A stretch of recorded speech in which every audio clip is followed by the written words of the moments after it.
Vendellen shows up. I'll just incorporate his character into what you guys are doing. And we're going to be streaming. I'm going to start that now.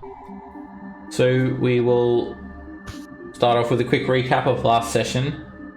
You guys were in section 3. Or more specifically, the House of Sin. A dingy nightclub within the free district of Tunarath, the merchant district where all races are allowed to converse, trade, and wander the mismatched streets and architecture of this alien city. You were requested by Vendellen to steal a mold for a sword, for a silver sword, a Githyanki weapon. He'd already managed to force you guys to procure the silver, and he just needed this cast to meld his weapon. You guys infiltrated the House of Sin using the token stolen from Babar's residence. With that, you're able to gain access and peruse the many unsavory looking patrons that inhabited the nightclub. There were a lot of gift bouncers and other residents involving themselves in all sorts of debauchery and getting high on essence of ether. So you guys created a bit of a diversion in the way of unleashing a Kruthic, as there were a heap of impoverished Kruthic still kept in these stalls, as it used to belong to Oswald, the philanthropist who had helped many of the people of Section 3. And he'd take in sick and injured Kruthic and look after them, nurse them back to health, and release them back into the wild of the astral plane. And it just created absolute chaos and mayhem in Section 3. And that gave you guys an opportunity to try and steal the cast, however you weren't really sure where it was, and you guys end up becoming very quickly outnumbered. There was a Githyanki warrior who'd finished work, his station for the day, that turned on you guys, as well as many Gith bouncers. Cordia, a Gith Sarai, who is friends with Candy, who gave Orica a letter saying to meet her in Section 2. He gave his life defending you guys, and Candy sort of left like when all of the mayhem was at its peak, and at the end of the day, the 2 members of the Incorporeal Thug posse were destroyed. However, the commander, he seemed quite amused by this act, and he sort of asked why you guys were there, and he was strange in the way that he didn't seem to mind that 2 of his fellow comrades were destroyed. He seemed to sort of revel in the idea of this fight, and he let you guys take the cast and leave. However, many Gith were left killed, and you could imagine this is a pretty grave crime among the Gith. So you guys have exited the House of Sin now, and you basically you're leaving the scene of pretty grave crime. I will say, as you exit and you sort of look around of the surrounding area, you notice there is this sense of mayhem around you. You see still some people fleeing from the conflict, and as Gith walk very purposefully towards you all, they are armed with their muskets in hand, 7-foot tall hippopotamus-headed humanoids with their regal military garb. They are coming right at you guys, and there are a lot of them. You do have this shroud of darkness above you all, which sort of covers you for somewhat for around the perimeter of the House of Sin. Now, this audio never works for me. with this new update. I might have to reload. All right. Sorry, just give me a second. Is the audio working for you guys? I'm hearing some background music. Yeah. Okay, I can't hear it. All right. So I will say that Olacan and Rin, and also Mathvan, they suggest splitting up as to create somewhat of a diversion. They'll try and divert the GIF away from you guys, giving you a chance to escape. So they sort of they run around to the side of the building, and one of the GIFs sort of points his musket. There, one of them's getting away, and he starts sort of rushing over to them. So I presume they're just leading these GIF on a wild goose chase. And they told you that before they go, Rin like turns to the three of you and asks where they should rendezvous with you guys. Do we all like share common knowledge about where Candy wanted us to meet? I don't think we do. Yeah, do we even know? I mean, I guess I think we have to find out. Oh, you've got the letter with the directions, Arik, so if you wanted to disclose that information to the party. Oh, yes. Yes, I would do that. Okay. The place to rest, and then get the candy. So Get this steak first. yes, Candy's letter says, y'all got spark. We can get you home. Come to the Rockma base in section 2, past Spencer's Bridge, through the wayport, then up through the levelator on 10th Street. Looks like a hunting lodge. I'll be waiting. He passed that to you just before the chaos erupted. all right, perfect. So yeah, I think that should be all of our goals. So yeah, you've got like maybe 10 seconds to quickly tell Olacan, Rin, and Mathvan where they should rendezvous. The GIF are less than 30 feet away. Be on you guys in a moment. We tell them that we will rendezvous there. Okay. And meet us. I guess we're not really sure. All right. They say they'll rendezvous there, and at that exact moment, before you can speak any more words to them, they've taken off because the GIF are closing in. Two of them are closing in. Another one's coming straight towards you guys. Can I see inside that tent? Yeah, you just see a strange smoked meats laid out on a wooden table. How easy is it to see inside the tent? There is just this effervescent glow of the astral plane illuminating everything. I mean, and you have this magical darkness like overhead surrounding you guys, making the area quite dark in your immediate vicinity. We should probably head north and try to hug around the edge of this darkness. Maybe. Sounds good for now. There's gift everywhere. Every single gate. Be worthless. Alright, I'll have the three of you make a stealth check for starters to see if this GIF is going to see you guys there emerging from the entrance. Come on, baby.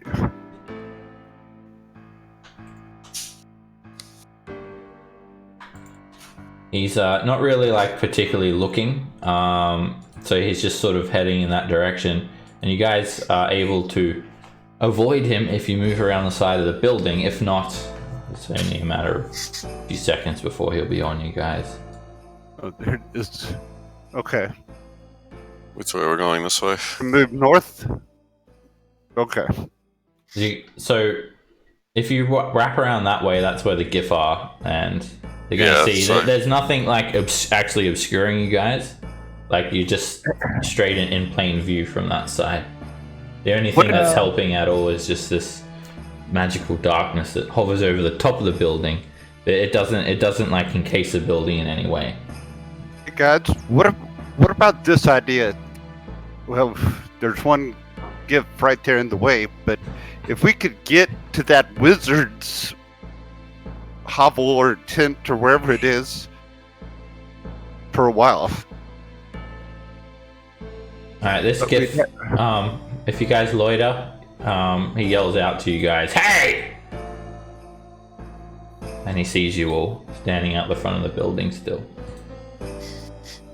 "Stop there!" And he points his gun at you guys. What do you guys do?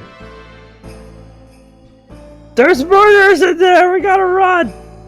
Make a deception check, Jim. Deception, that's the... Oh, shit! Nice. Alrighty, the gift scrutinizes you. Oh, wait, why is this character sheet? Oh, that's right, the gift character sheet, like, messed up last session. I just remember that now. Alright, he, scrutinizes you. You wait right there! And then he, like, runs into the House of Sin. Okay, And, dash south. Yeah, and then I run away. If we dash south, we could get, I believe, this was the tent, right? This was, yeah, Right the here? tent of the apothecary. Not that one. That seems What to about be that seems to be a Githyanki military tent. Oh, bad choice. I thought we just... Yeah, this tent. I like this tent. There was the commander's tent we could go to. He had that underground. He had a basement. Yeah, basements feel Oh, like here? a Yeah, good idea. I like basements. Let's go to the basement. Okay, let's go to the basement. What could go wrong in a basement? Come on. Alright, you're going into the basement of Babar's house. Yes. Alrighty. Stealthily. You sort of creep up to the back entrance, and you see the door it's not even locked or hasn't even been closed. It still just is wide open. And I'll have everyone make another stealth check. That was a bit of a jump, sort of traveling between the various tents, very hastily, I imagine.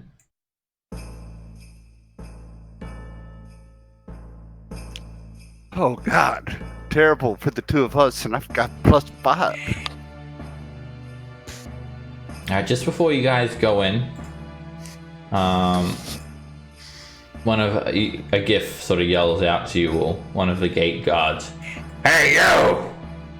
And before he's able to like apprehend you guys at all, suddenly like, dozens of grown Kruthic burst out of the House of Sin. And they just start swarming the streets. "Damn it!" the GIF yells out, and he goes to contend with them. Meanwhile, you guys quickly slip into the basement of Babar's house. Okay. Hopefully it's empty. Move you guys onto the basement area. You head in there, and it's exactly as you have left it. It doesn't look like much has happened in the day that you were gone. You still see the dead bodies of the Durgar and the dismantled stone defender on the floor. However, you can hear something moving around upstairs.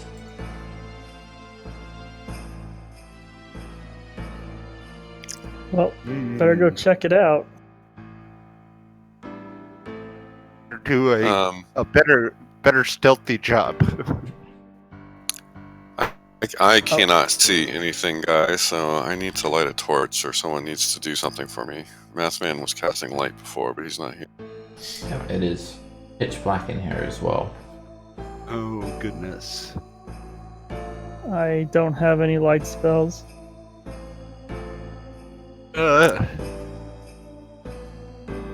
does this spell do? I don't even know. Wait a second. I'm gonna peek what like creep up before any light gets cast and just see what I can't see upstairs. Alrighty, you see rummaging around through the various crates, provisions laid out on the table and the hearth set into the western wall of the first floor. This mechanical creature seems to just be sauntering around, digging through things, and it spots you.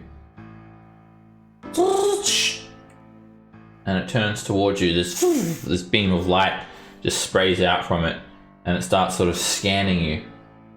What do you do, Jin? I wave.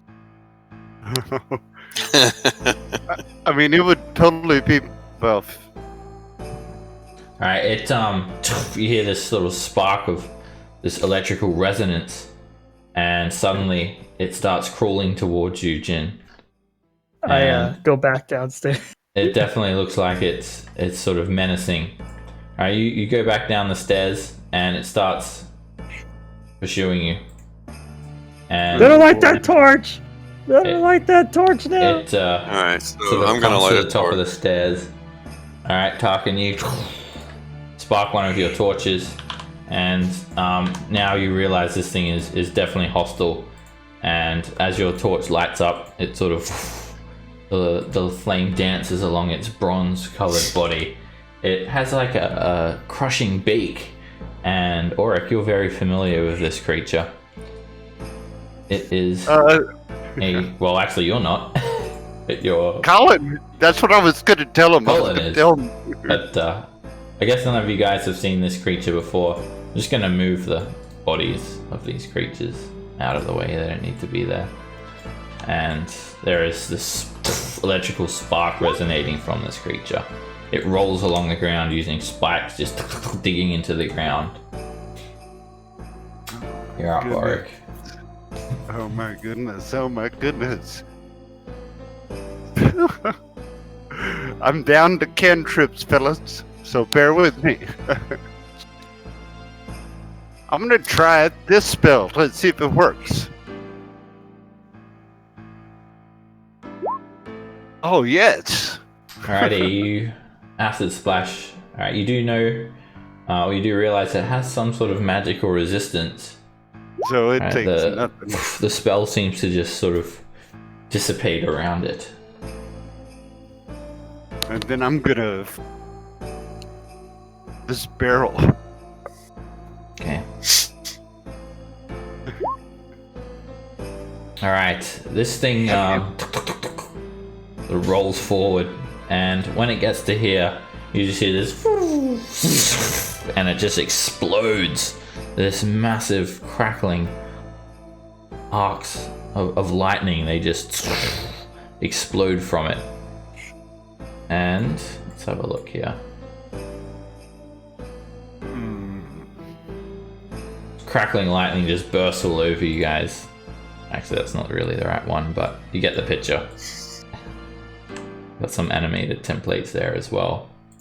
So it just hits all of you guys as it washes over you, and I need each of you to make a dex save. I don't think it's gonna matter. Alright, you guys are just shocked, and it explodes. And Auric, you sort of try to jump from the ground, but an arc jumps up and grabs you and strikes you, and you fall onto the ground unconscious and dying. Jin, you are not very quick to react, but you do manage to cast Absorb Elements and suck the lightning into your blade, taking 6 points of damage. Tarkin, a bolt just slams into you as well, taking your breath straight out of your lungs. You take 12 lightning damage. And then you just see all of the different parts whirring and skimming of this creature.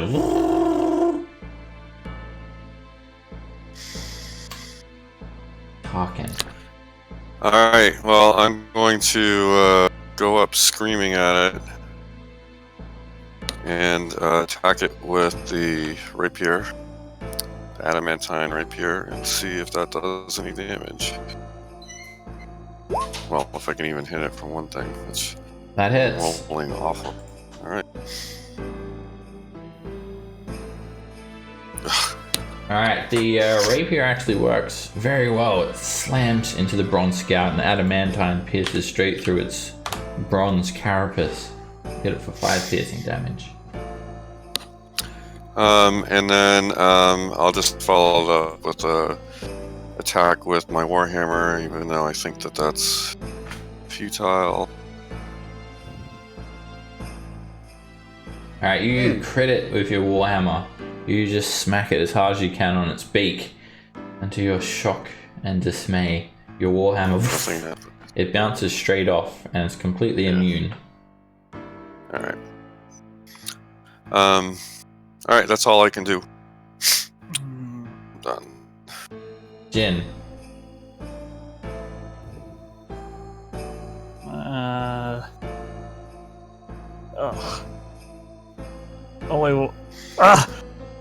I'm gonna go down fighting, boys! Alrighty, Shadow Blade, it goes up. I'm gonna hit it with a booming blade.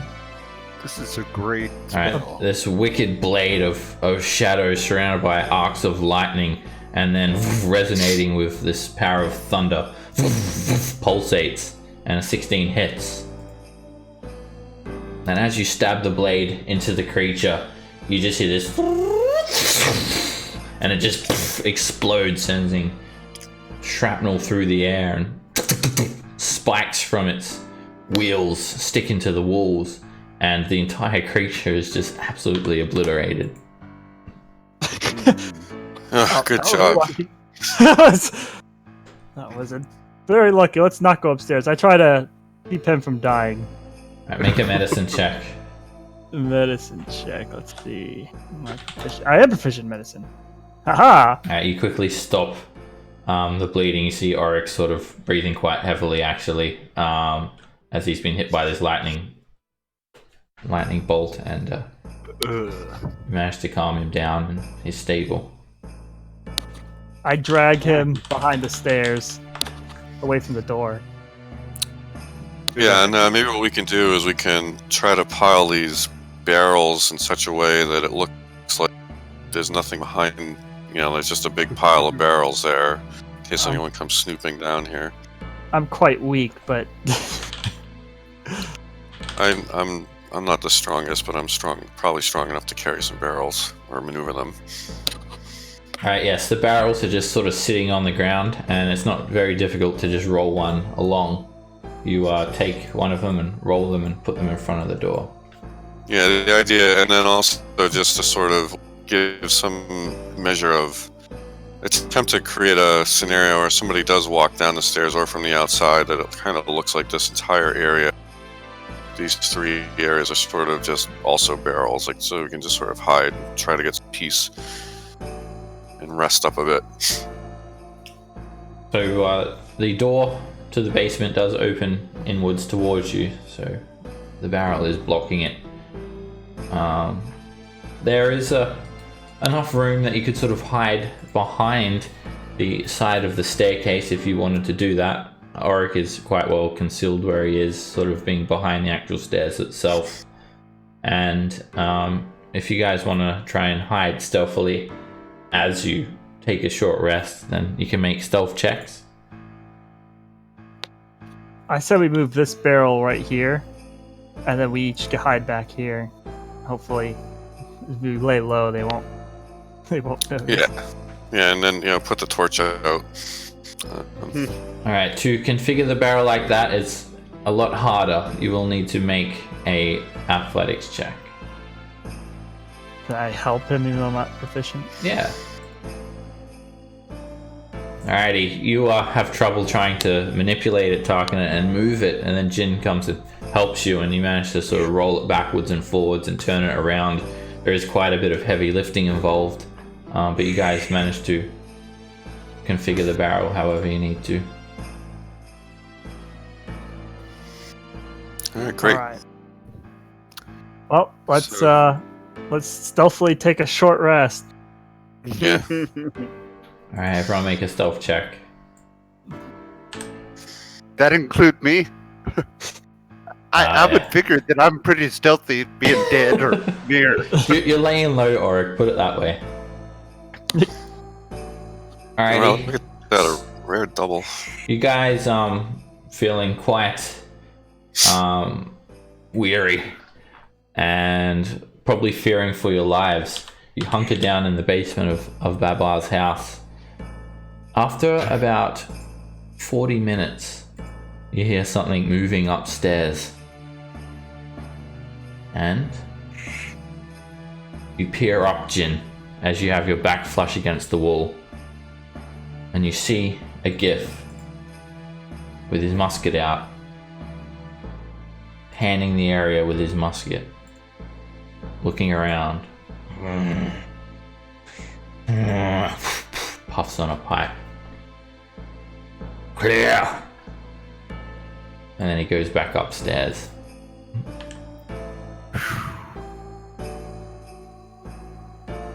"20 more minutes pass. You hear doors close and you're quite sure that they've left. You guys can use hit dice if you have them to recover. Do you have hit die, Auric? I do. Okay. I have 2.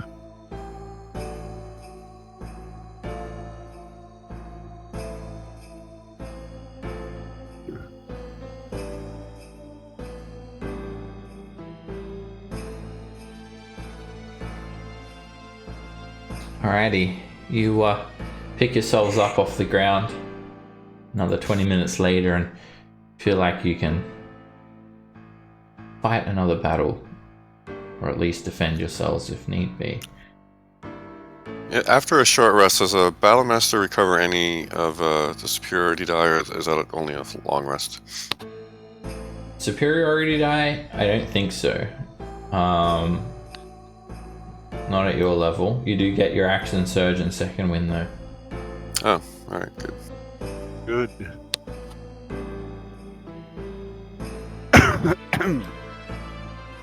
Alright, you guys find yourself in the basement of Babar's hovel, and you need to start thinking about what your next course of action is.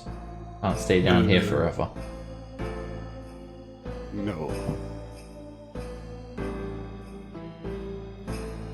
Oh, so yeah, you get it back when you take a short rest. There you go.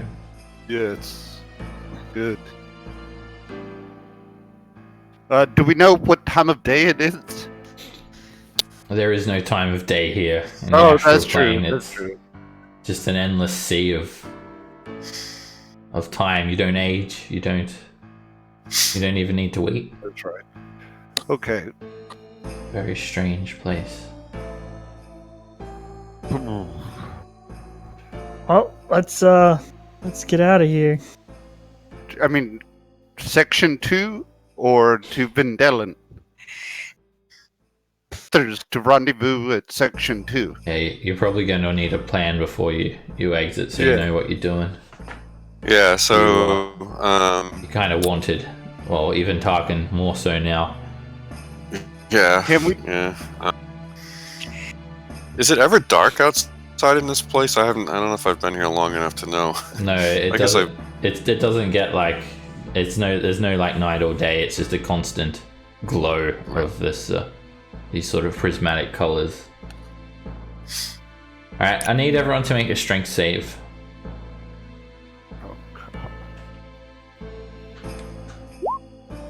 All right, suddenly as you guys are discussing what your next course of action is, you feel this unearthly rumble and it just shakes everything. You just feel the whole world shaking around you. It's like a horrible tremor. And you guys are all knocked to the ground prone. Jin, I'll need you to make a dexterity save.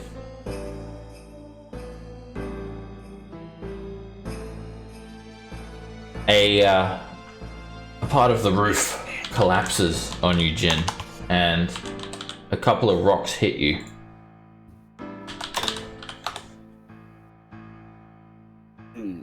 Hit you for 3 bludgeoning damage and pins you to the ground, restrained. And you notice other sections of the roof also collapsing, and Okay. yeah, it's just like a vicious gotta get tremor. completely random. It's like an earthquake. And your leg is stuck. I'd like to get out of it. Alright, I'd so like I'm to get gonna- my leg unstuck. Alright, you can I'm try. gonna I'll try to help him unrestrain himself. Sure. So, Jin, you can make a an athletics check to try and like pull your leg free or lift the rock. Tarkin can give you advantage, or you can use acrobatics to try and like contort your leg and free it, or you can just saw it off. Accepting part your was- inevitable fate. Alright, you try to twist your leg, and it's you can't like contort it in a way that you can free yourself. Can I? He has like, is the stuff there? Can I help to? Can I remove it? Yeah, you somehow. can attempt to with an athletics check there. Some of the roof is collapsed. There's like a big sheet of concrete just trapping his leg.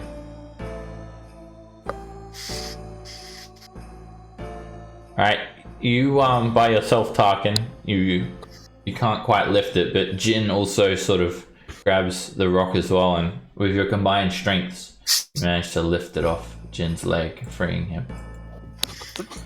Let's hurry up out of this house before it falls apart. Yes, let's do. So Okay. when we leave, we're going to become exposed immediately again. So can we maybe, as a plan, work towards like hopping from one place to another? Well, it's been an hour. Maybe they. I don't know.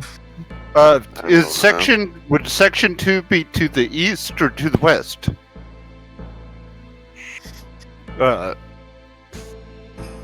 She gave us directions.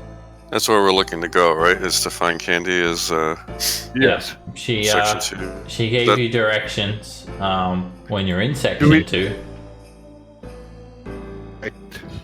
And we're currently in section 3, and then the hovel is, which section is the hovel? Do we know?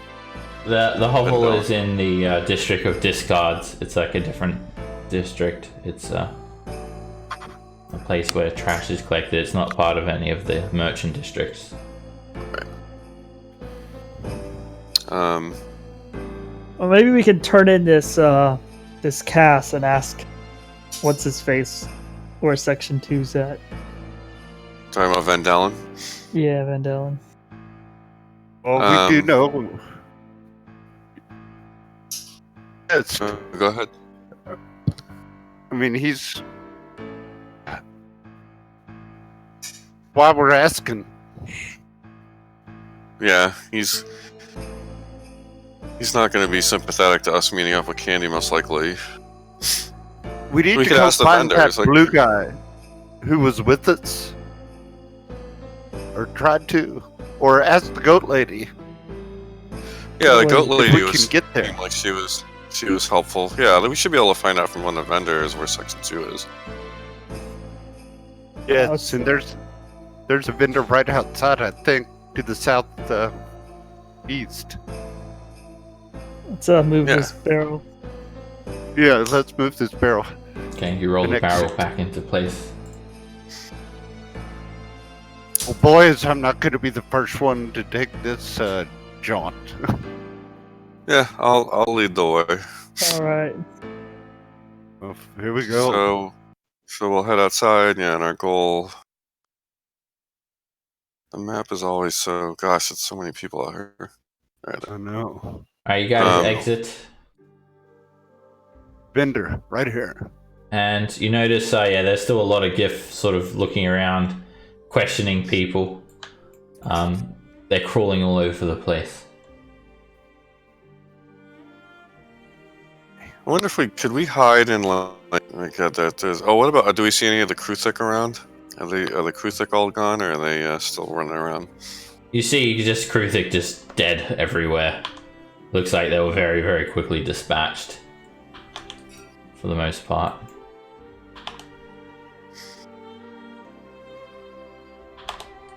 All right.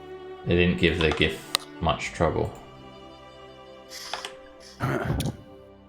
Let's go to the goat lady.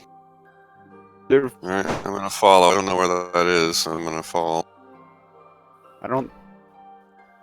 No Alrighty, as you pieces guys walk through, you see Gif like eyeing you guys suspiciously, and you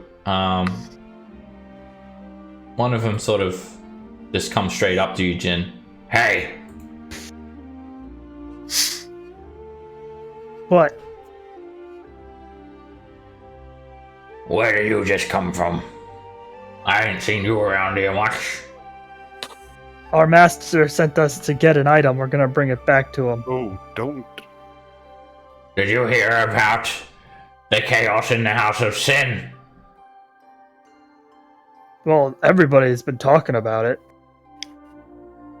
We're looking for 6 suspects. And he gives you a description which is fairly consistent with your party composition. And at this stage, Jin, you need to make a deception check to try and hide the truth.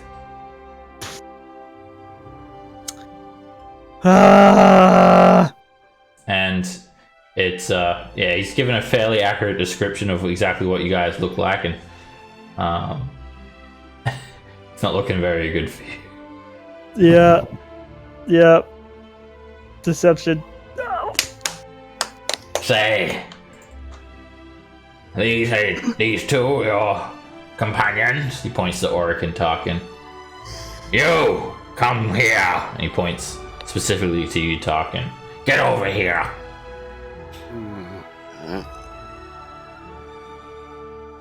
And Tarkin, I'll need you to make a charisma check at disadvantage. Oh no, you tried to alter your appearance, right? I did, yeah. Alright, no disadvantage. Still not one of my better. Ah, Alrighty. I don't imagine you're proficient in saves. It was actually supposed to be a check, but I think it's the same bonus. what do I do? You usually, for ability checks, you just click charisma instead of a saving throw. But That's actually what I clicked. Was just charisma. Oh no, I did it in the save. Okay, you're right. Yep. it's easy to confuse. Well, you can't be the ones because there were 6, and there's only 3 of you. If you see them, you come to one of the watchtowers, and you report any information, and you will be rewarded. Okay? Deal. That's absolutely. We do not want to be making the ones that make waves around here. Don't worry, everything is under control. You are safe here in Section 3. Enjoy your day, citizens. We're slaves. Uh, Alright, here's the goat lady right here. You make your way down this like road that just randomly stops. It's like it looks like it hasn't even been finished. You see the old fighting pit completely disbanded, and the goat lady. And H2 sort of waves at you all. Oh, hello. You see a variety of goats here. Goat lady turns to you. Oh, hello there. How do you buy get a goat, have you? Not exactly. We're trying to find section 2. Oh, Section 2? Why, of course. Through the North Gate.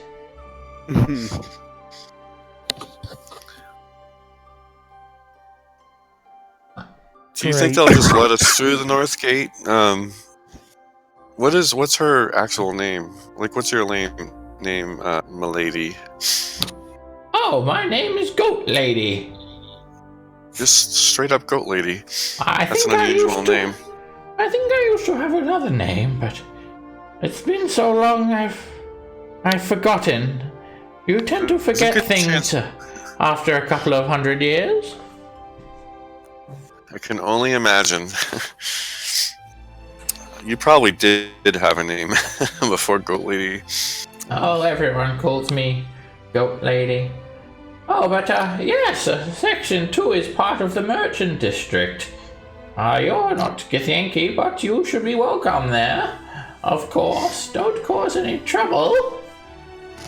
Is there anything that we could do for you in Section 2? Maybe bring something? Have some kind of official reason to be going into Section 2 on your behalf? Official? This is Tunarath. The only things official going on here are in the military district, or Castle Susurrus, or the Will of Gith. This is Tunarath. The fun of it is nothing is official. Everything is ever-changing. I have no business there, I'm afraid, but I would gladly appreciate it if you buy one of my goats. This big one, he's not for sale, but I have many other fine beasts. This one, he's special. In what way is he special? Oh, he's smarter than your average goat. Let's just put it that way. I think that it would be good for us to have a goat as part of our team here. I think it would be too. I mean, I can't see any downsides to having a goat. So how much for a goat? For that goat in particular? Oh, Does it it have is a a name? very special goat. Oh, a name? I haven't thought about that. I just refer them by number. Goat 1, Goat 2, Goat 3, Goat 4, and Giga Goat. My big goat. Giga goat. Giga Goat is not for sale. But yes, this very special one. It wouldn't come cheap though. 50 credits. Well, what do I you have think, no Jin? credits. Buying a go, it might come in handy as a diversion. Just be like, oh, we're selling Maybe the goats, goat it's could like- think of a conversion. Diversion. Well, plus you can like pet it and you can rub your face up against it. Goats are awesome. you can train it to eat the clothes of the warriors, so they're distracted That's by right. They could. Plus, he has special What? skills that we'll only learn about as we get to know the goat. As the goat lady strokes another goat, she sort of turns her attention away from you all towards a Githyanki clad in full plate mail studded with red rubies. He approaches. Oh, pardon me. You got my rent, goat lady. The Githyanki comes over. He doesn't really pay you guys any attention at all. He looks truly fierce. Carries a wicked-looking silver greatsword in his hand. Oh, business has been slow. I'm short. What? How can you be short? Oh, there's been, well, the gift. They've driven away much of my customers. I'm having trouble making ends meet, but I think I've got a sale right now. Well, you best be paying, otherwise I'm gonna have my fun with you and your goats. So she does indeed have a sale, Sir Gith. Huh? Um, How dare you address me, peasant? Oh, Well, technically slaves. I'm very sorry. I just looked down. Pathetic, your species. So weak, so fragile. Too many weaknesses. Motion. So You who has the could be money? a great warrior if you left all of those things behind. You never will. You'll never be like a Githyanki. We have suffered more than you ever can. You'll never understand. Now, where is my money, goat lady? These fine gents are going to purchase my goat one. Right? Yes. yes. Well, I don't have access to the money though. Who has that? I think it would be Ren. Alright, who wants to take care of that for today? You want to do that, Jen? Yeah, I can do that. Alrighty, there you go. There's the credit stone handout. You can just deduct 50 from it. And she gives you this goat. Oh, thank you. She holds out an astral tattoo. Transfers the credits from the credit stone. Then the Githyanki holds out his wrist, and she holds her wrist to his. Good. Rent is paid. Huh. And then he just stomps off. Tarkin, do you have control of a goat? Should we take a moment to try to hide our appearance or disguise ourselves in some way? I don't have a disguise kit, do you? I don't either, but maybe she could help with something. Her out.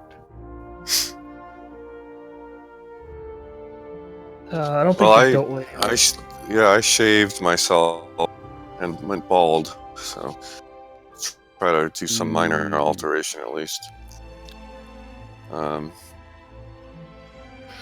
we do have a goat now, and the guys they're looking for did not have a goat. And there were 6. And that's totally true. So, Oh, there we go. A symbol. I make a symbol appear on my face that looks like Mike Tyson's little tattoo. Alrighty. Very good. I'm just gonna ask the goat lady, who was that Gith that was harassing you that way? Oh, that's one of the landlords. Strange that he's on foot. Usually they travel on these giant mechanical spider creatures. Must be in service, I guess. Well, that's good to know, actually, that they do that. Well, they're quite hard if you ask me. You see, Yes, sir. the merchant district, non-Githyanki cannot own property. Yeah, I've seen this behavior before. Do you know what was this guy's name in particular? Do you deal with him always, or is he just one of many that you have to deal with? Oh, he always comes around. I dare not ask him his name. I just pay my fee. But, well, business has been tightening up lately. The demand for goats, it's decreasing, and I think it's because of these gifts. Oh, but you've definitely helped me get through this week. That's really interesting. That the gift would be what? They just don't want goats. I don't know. Oh, they've That's driven actually not- people away. No one wants to come to Section 3 anymore. The GIF are overrunning this area. I mean, what kind Well, of it's hard for me to expenses? imagine if anyone wants to come here at all, but This used to be a bustling merchant district where people would come from all different planes to come and trade, but the GIF, they've just ruined everything they have with their arbitrary rules and their violence and all that. how long had the gift been here? Oh, not too long. Maybe a few years or something. I dare say I can't quite keep track of time these days. It's all just an ever-flowing constant.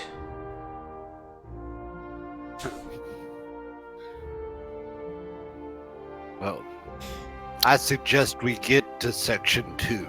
Yeah, let's hit the road. Hey, It's only a matter of time I could before someone...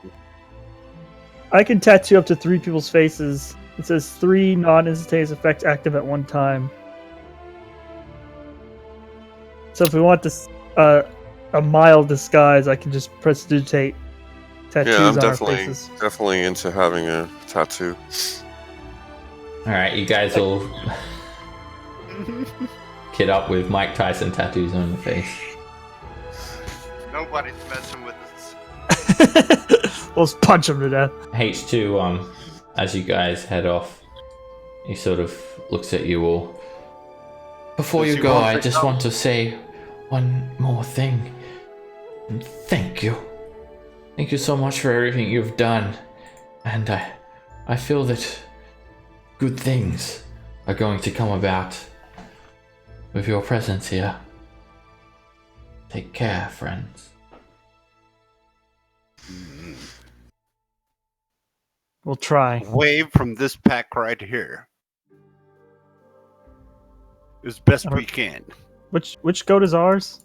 We're taking it. Meh. Goat number 1. She just gives you like a leash for it, so you can just take it along on a leash. Okay.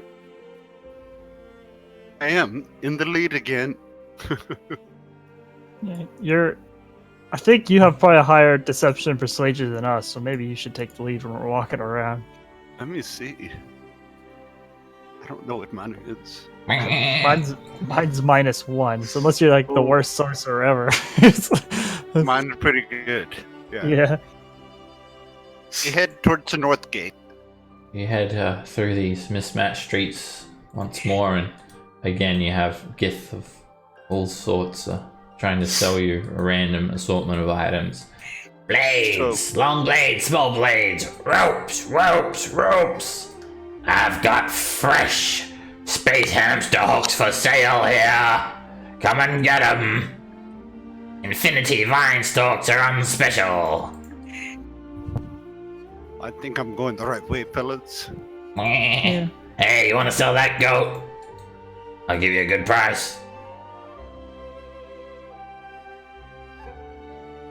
You head through the auction house. You see the auction house, and Skirt that. you see a lot of the GIF have actually dispersed from this area. There's just the 2 gate guards. So they're sort of doing a periodic search. You see a mono drone flying over and picking up all of the dead Kruthic pieces that are scattered all over the ground.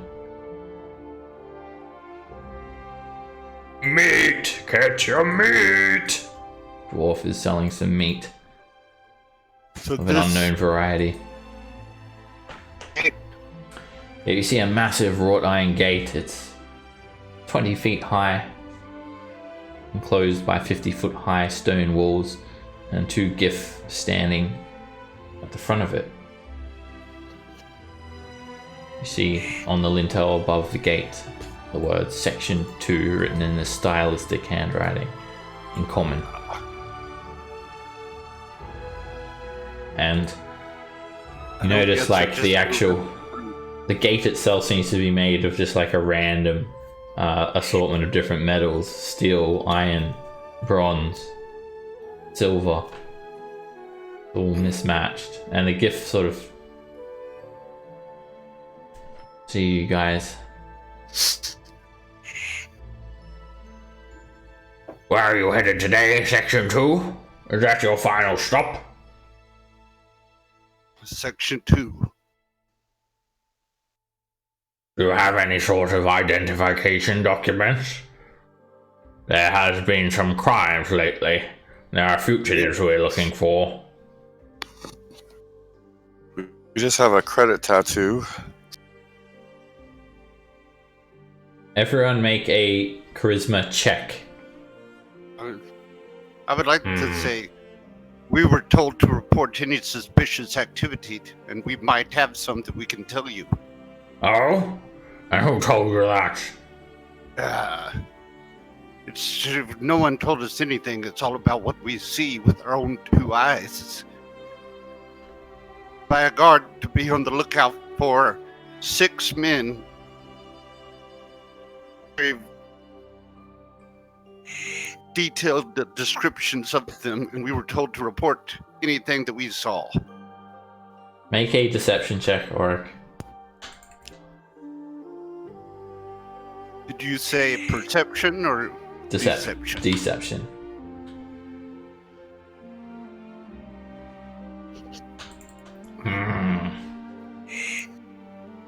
They scrutinize you. Yes, we already know that information.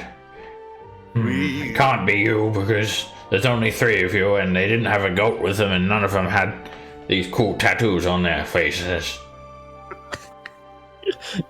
Go on through. You can't be them. You can't be the ones. A goat and Mike Tyson tattoos for the win. You guys get 250 XP each for lying your way through them. Alright, they pull a lever and the gates mechanically open. The gates fling open to reveal a long stone bridge ahead of you.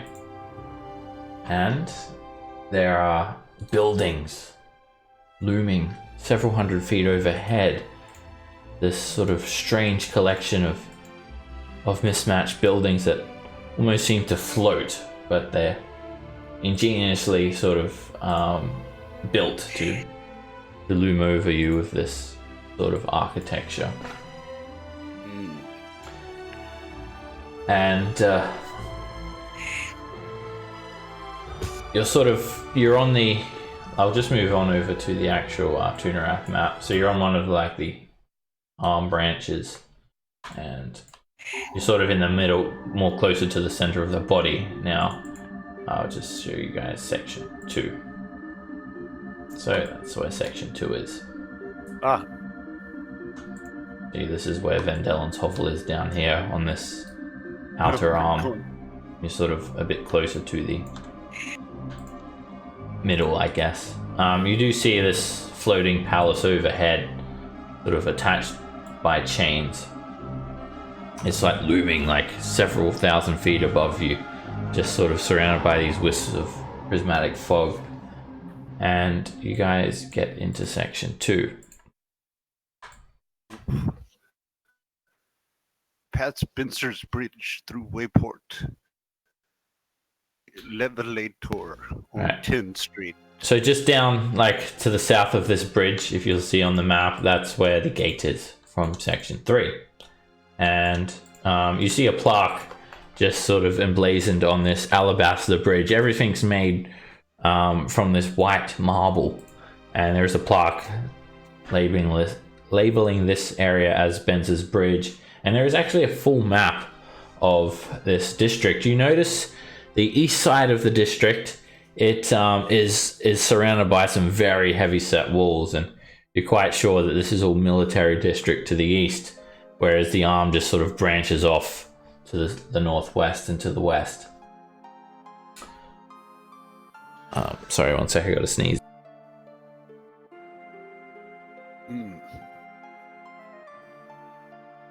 Okay, so section 2. Wow. From what you can see, you've actually got a broad view of the surrounding area. You see buildings just stacked up higher and higher and higher above you. Down below you, as you look over the sides of the bridges, you just see this gaping opening in the ground, and it's it looks quite decrepit. It looks very sort of naturey. There is moss and fungal blooms. There is vines and creepers and mud strewn all over the ground, these strange red glowing plants, and you notice small creatures writhing. You can imagine it would be quite a deadly drop. It's about 100 feet below you, and you look ahead of you just to see the sort of cobblestone floor of the bridge just continue all the way up into a large central hub. And there is a full map of this area sort of on the plaque at Benz's Bridge, and so you know where all the locations are, including the Rakma hideout, using the directions and the map. So it's a very wide bridge, and it just sort of leads up into this central hub here, which is Wayport. You notice no GIF here, but a strong Githyanki presence. Immediately ahead of you at the end of the bridge are 2 Githyanki warriors. They're clad in heavy armor, and they're guarding the entrance to Wayport. How wide is the bridge? Is it, and does the bridge seem like it's the kind of place that those horrible abominations are hanging out? It's below the bridge, in the area below the bridge. The bridge itself is about 20 feet wide. Okay. Are there any creatures flying around that we can see? No, there's no creatures flying. Oh, well, you do see like far off to the west is like this glow, and you see like ships flying around, but that's like several thousand feet away, if not more. It looks like that is the some sort of like docking station or something like that. So we're gonna have to sneak our way into Wayport, or Well, it's a merchant place, yeah. So I mean, ideally, we should just say that we're Just not coming here to turn buy it- stuff. don't bring up the name Candy. No, Wait. not Candy, not Rathvalen. Or I keep forgetting No. his name. We'll just play it by ear. The tattoos. Yeah. And Alright. we're here on legitimate business. Our plan is to come here and buy some stuff. All right, get us into Wayport, Arik. You also I believe in see you. this is some artwork of like this castle, this grand looking castle, like floating ahead of you guys to the north, and some more artwork of it, like floating above the ground by these great chains. This reminds me of a book, but yeah, very cool. There, you do notice to the east, in this little like nestled alcove here, a lot of the buildings are very run down, and there's just like a heap of dirt. Everything is covered in dirt and mud, and you can't see like buildings beyond this area. You feel sort of like this hot wind just sort of wash over you, and quite a lot of sort of sand built up on the side of the bridge to the east. And yeah, there's like, it seems to be like no presence of buildings over to the east here. Like there's just nothing there, or if it is, the walls are just covering it. That's not your destination, of course.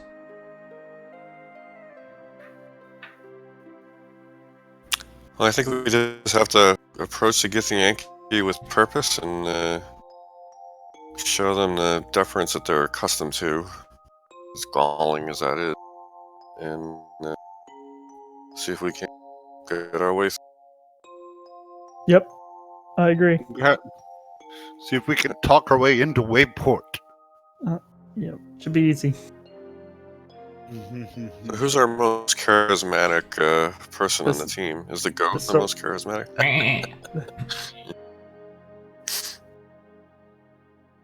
That'd be me. Alright, so these Githyanki knights, they're standing guard. There's two of them, and they stand just like stalwart warriors, not flinching at all, and they seem very like highly alert and highly on guard. More intelligent than the Gith as well, and see their yellow skin.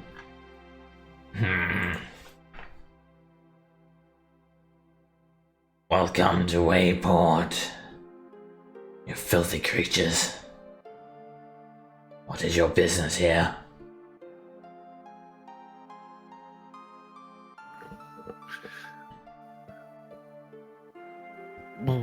We come seeking the wares of Wayport.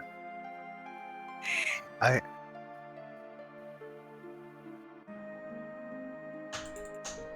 didn't really discuss this in detail, guys, but Just general commerce.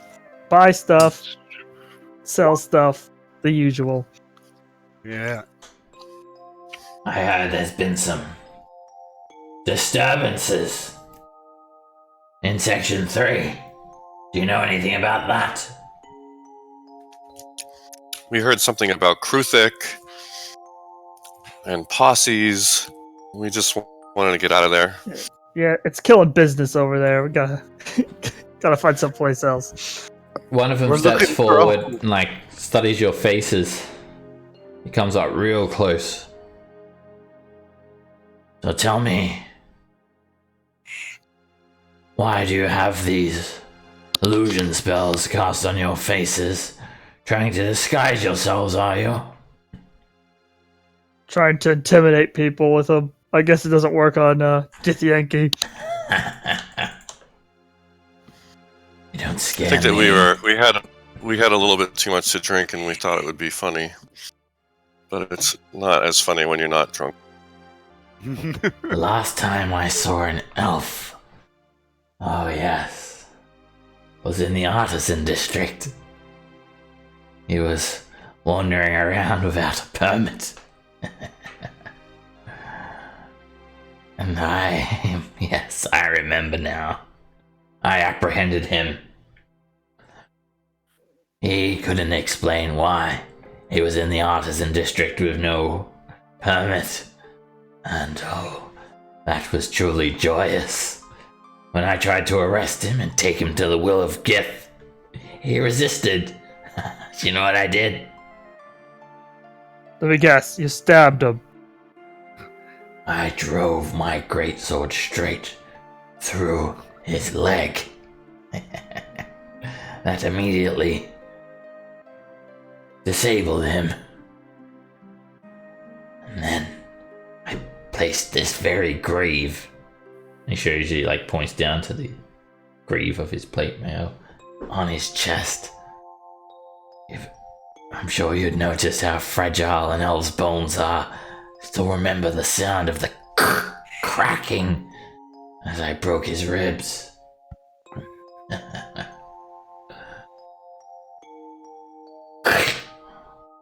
Yep. One more crack was all I needed to snap his neck. Yes, I guess our elvish physique are well known to have brittle ribs.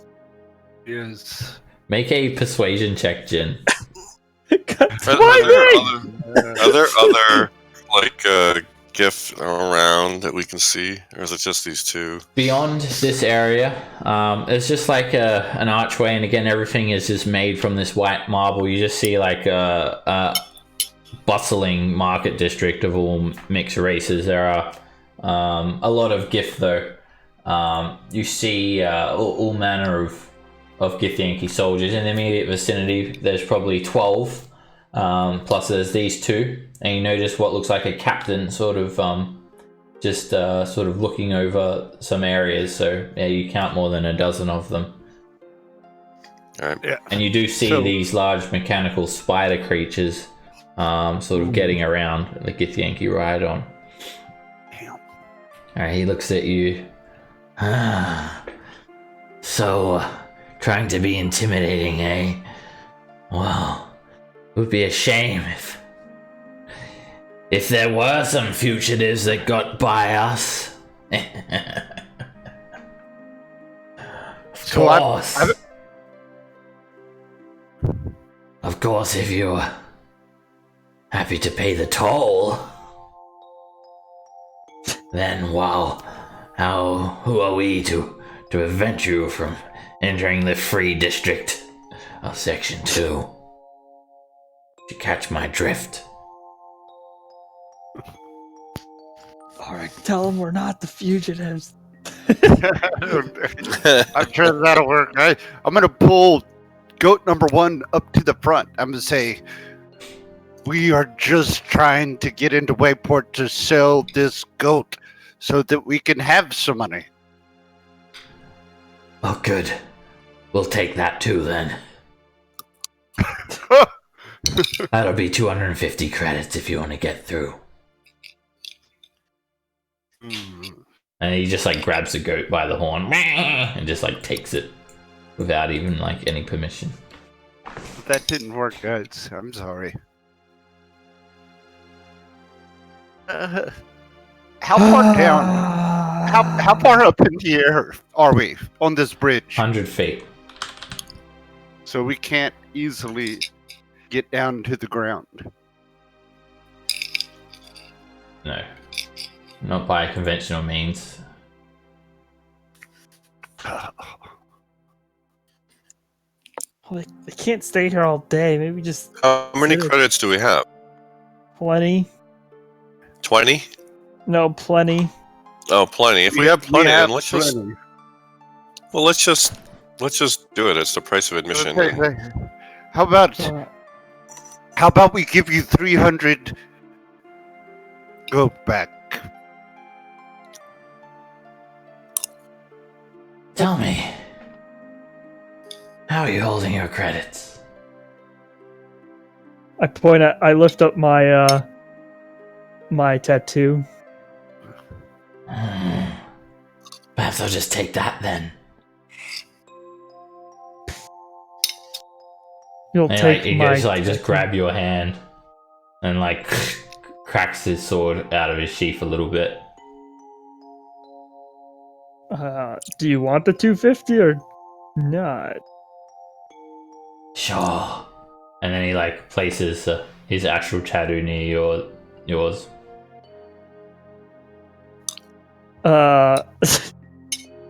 Give me a second. I turn around and I put 250 from the credits down behind my back. and then Make a sleight of transfer. hand check. That's what I'm about to do. Bam! Alright, you quickly do that. You sort of hold your other hand down and transfer the credits. And then you allow him to take 250 credits from your tattoo. Sheaths his sword again. One of them just sort of chuckles. Enjoy your stay in Wayport. And they step aside. Alright. And one of them just lifts up his leg and push kicks the goat off the bridge. You just see it land on the ground, and Kruthic just swarm in and just start mangling the goat just as you guys step into Wayport. Tarkin, that was a terrible purchase. Oh, let's keep going. Dear Lord, this whole Okay. entire place has to burn. Yes, it does. Alright, you step into Wayport, and it's a bit of a step up from Section 3. It's actually a lot nicer. There's a bit more structure in the architecture. There's no GIF, but there is this same mismatched assortment of all the different races. It sort of raises like a pillar from the midst of this chasm, and you see a number of bridges, large and small, connecting the surrounding area to different multiple vertical levels of the city. And there are all sorts of goods traded here and funneled along the streets. You can basically buy anything from the player's handbook, and you can find a buyer or a seller for those. Also, you guys can also attempt to try and buy a magic item too, if you want. Yeah, we should think about trying to buy a health potions, perhaps. Yep, there is a readily available supply of just regular healing potions. They're 50 credits each. If you want to buy with gold though, due to the conversion rate, everything, if you're actually paying gold pieces, the price is doubled. So, do I... We have 2 people in this party that can't see in the dark, and that's fucking me. I want 2 goggles a night. Alright, so you guys can all try and buy one magic item, and it's basically just going to use these, like the downtime activity, but obviously it's just shortened, so you can have one try to try and buy one each, or you can try and do some other sort of activity if you want. So yeah, you have to spend 100 credits for starters to ask around, bribe people here, and then you'll need to make a persuasion check. You may just be led just on a wild goose chase. Let's talk about what do you guys think about getting goggles a night? I think that's a great idea. I think if we do the 2 of you need goggles of night. I can't see. Tarkin and Manhattan, or whatever his name is. Manhattan. Both. Yeah, Manhattan and Tarkin both need these. And it's annoying to have to light it. We can't stealth that well while they're doing that. I lose my disadvantage while they're doing that. I think it's a very good idea. I don't know what those things are, so I assume it's a real thing that exists in the. Yes, it is. It gives you 60 feet of dark vision. It's non-attunement, so it's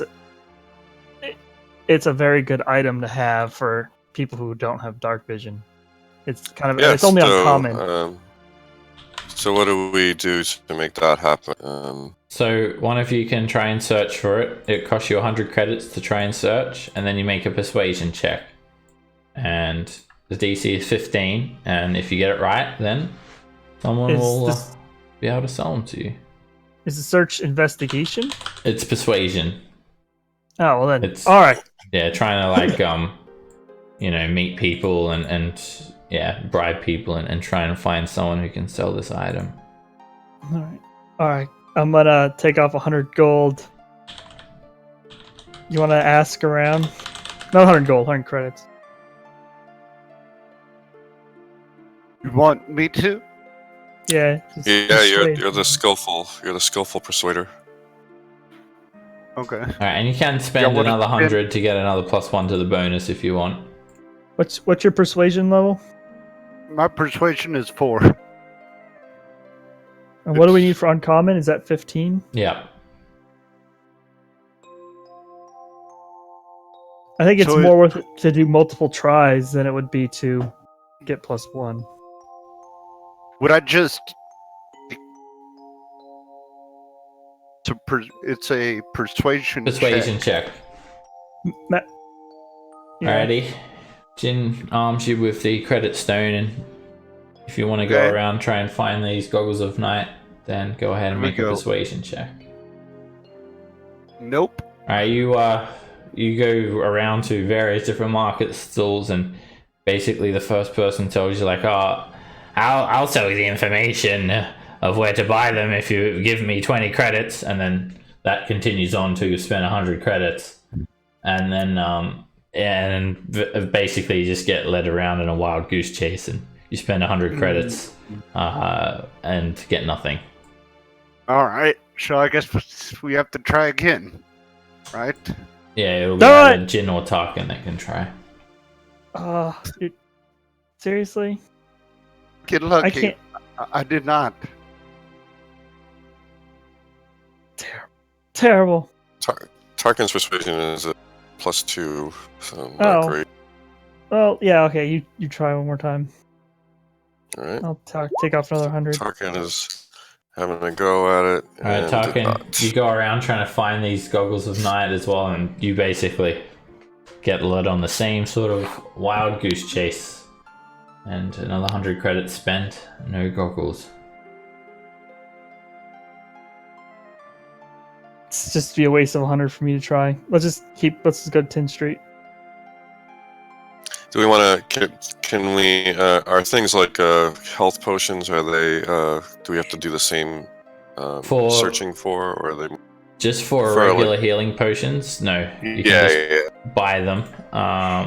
They're not like in unlimited supply, but within reason. Right. They're 50 credits each for a healing potion, and a healing potion, it only heals 2d4 plus 2. Yeah. You guys think it's worth it to have a healing potion on hand, a couple for each of us? No, I wouldn't say a couple for. Let's do one for each of us.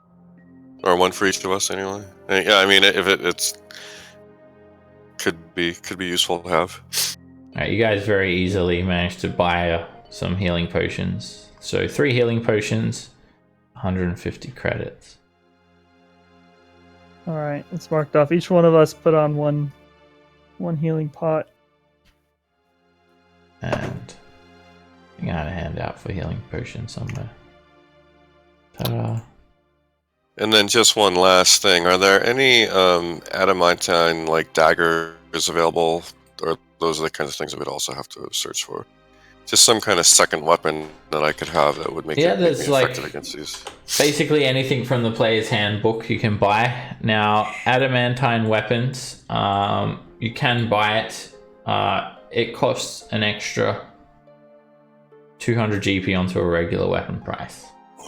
They're not cheap. Or 200 credits. Yeah. So just for everyone, like I don't want to suck up all the funds that we have. So if we were to get me like a dagger, then I would be able to do a dagger and a rapier attack. Or if we got another rapier, I could do a rapier, 2 rapier attacks. So that disadvantage or. You have the dual weapon fighting feature. That's correct. Yeah, I'm very good at fighting with 2 weapons. That, Well, I mean, if you're gonna, you might as well just get 2 rapiers at that point, right? Yeah, that's my thought. I don't know. I have no idea how much money we have. Or, I mean, it's two- or a the extra rapier two- and a longsword. Either way. Or a rapier and a some kind of bludgeoning type thing in the event that people are resistant or. So an adamantine warhammer.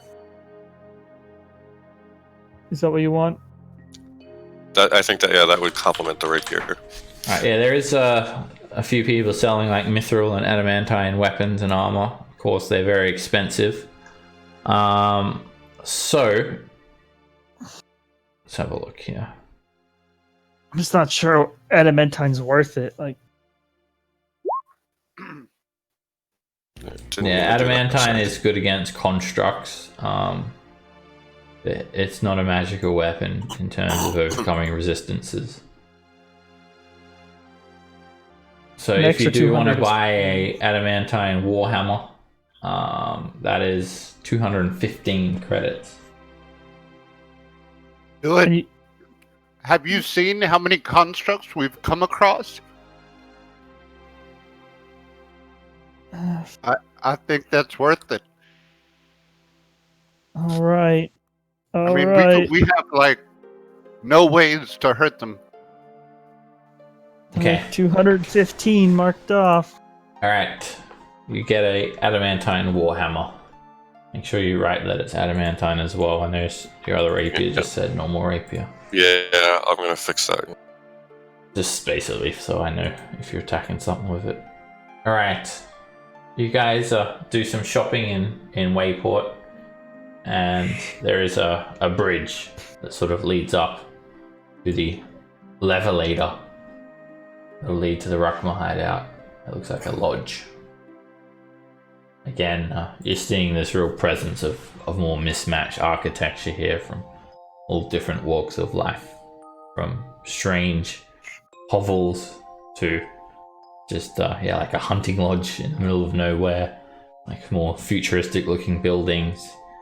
And some like stalactites hanging from these like sort of overbearings that sort of look like maybe like something you'd find in the Underdark. So on and so forth.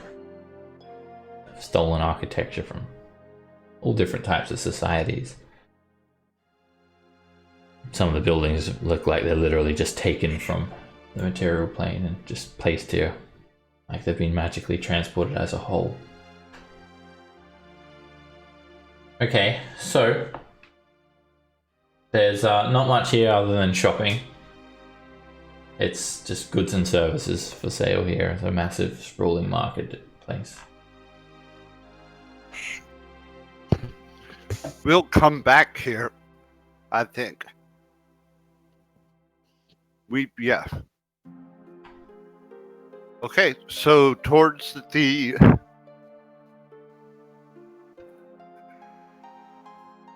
10th Street.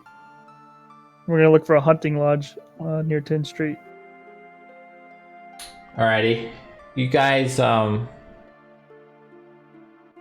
head east of Wayport, and the Githyanki guards there. They don't really give you guys any trouble whatsoever. They don't really seem too concerned with you all. So you head into 10th Street, and now you just see like a massive presence of Githyanki. There's about 20 of them or so guarding what looks like the entrance to the military district, and now you do see some Githyanki skivs flying overhead, and you're quite sure that it's a no-go zone, but there is a small narrow pathway leading off to inside this massive alabaster structure off to your left, and again below you just see this moss-ridden area, sort of like an undercity below you where it looks like wild Kruthik run rampant. Meanwhile, the Githyanki commanders, they ride around on these steel-looking spider contraptions. They ride around on the back of them. So you guys quickly beeline away from the military district, and then you come to this sort of circular elevator area. and it's not like guarded or anything like that. You step onto it, and then suddenly, after 10 seconds, when you guys stand on there, you hear this like voice yell out, "Up!" It says "Up!" Comes out of nowhere like a magic mouth, and then suddenly you're just launched upwards into a higher level of elevation, and you come to oops, not the Githyanki doesn't go with you guys. And you come to like more mismatched buildings. There are like towers that look like wizard towers, and other like wooden buildings, stone buildings that are made completely from steel, all different sorts of architecture, and actually afford you a bit more of a view. You can just see this sprawling military district as you look sort of to the northeast, and you see like hundreds of Gith all lined up doing like marches and training exercises and various drills. You also notice to the southeast there is just like this endless abyss. It looks like basically like a desert. You see just rolling sand dunes, and in the center of it all just this like darkness. It's like a massive gaping hole in the center of the sort of the head area of the region of this dead god that the city is built on. You also see these gigantic chains leading up to the castle that floats overhead, and it doesn't take you too long to find the hideout in question. It very much looks like a hunting lodge. All the ground is obviously made from this same white marble. It creates a bit of a stark contrast against the wood of the building, and you guys sort of approach it, and when you do, standing at the doorway is a Gith. You're not sure if it's a Gith Zerai or a Githyanki. He seems to be like sort of almost praying as you guys approach, and he lifts his head up to greet you all.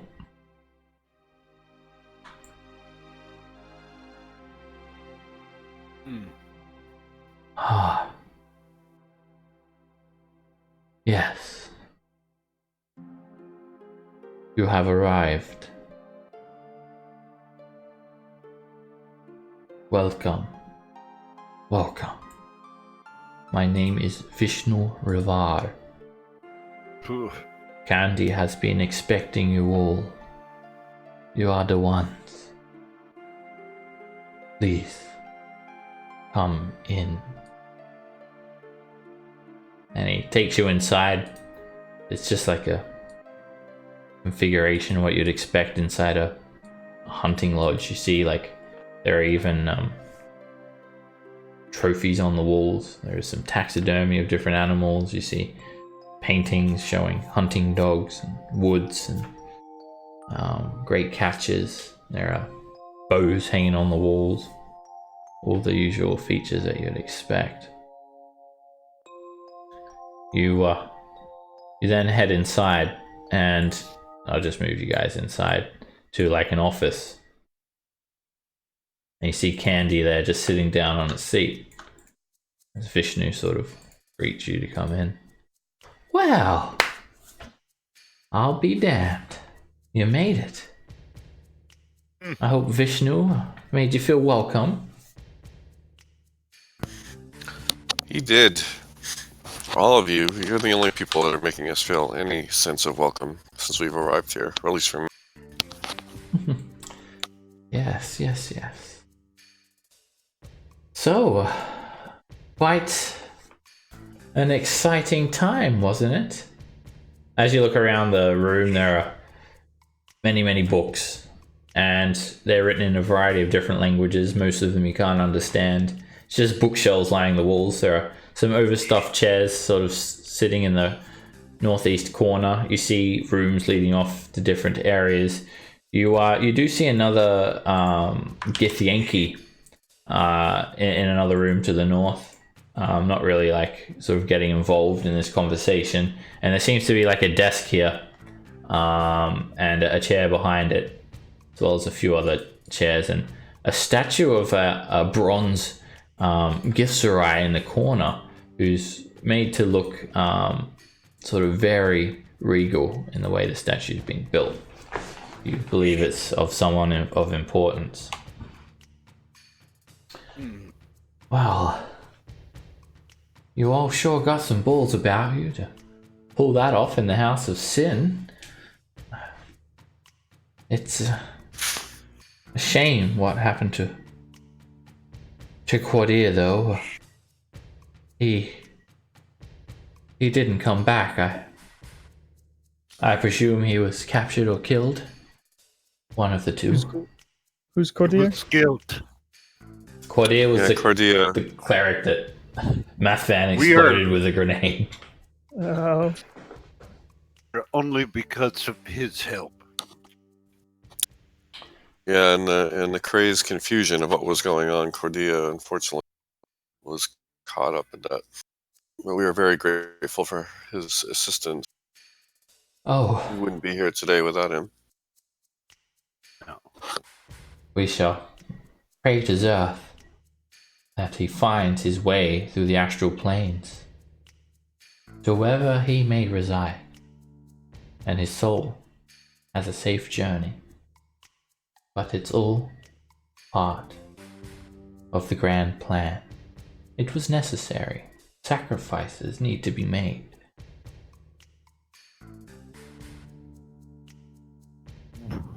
So tell me, y'all looking to get home? Is that what you want above all else? Well, I'm starting to want to see a lot of this place burn down to the ground. But that might be too much to achieve. And not you. But getting home would be a good thing. You got bigger balls than I thought. There's way too many Githyanki for you to take on, sugar. Yeah, I don't want to believe that, but I'm sure that's true. But sometimes you've got to fight the small fights first before you can win the war. Yes. And I'll say the following. She seemed to understand me before.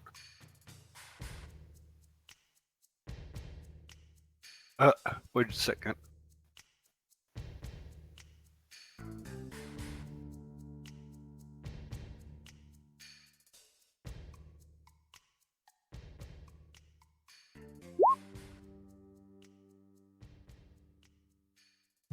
You say you want to ride a great red dragon. You're about home. He chuckles.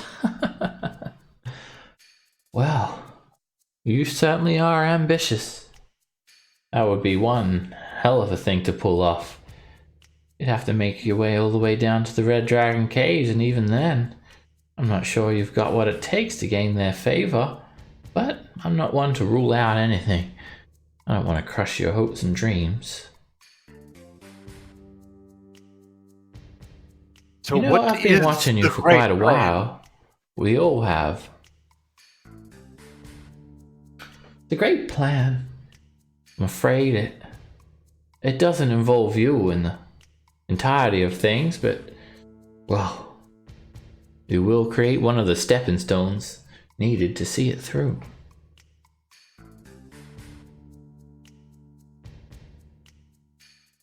So, I need to know first that I have your allegiance.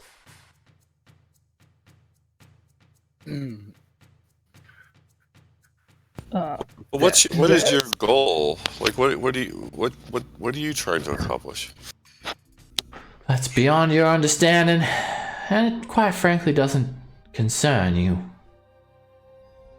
But I'll tell you what I need from you. Weapons, armor, magic items.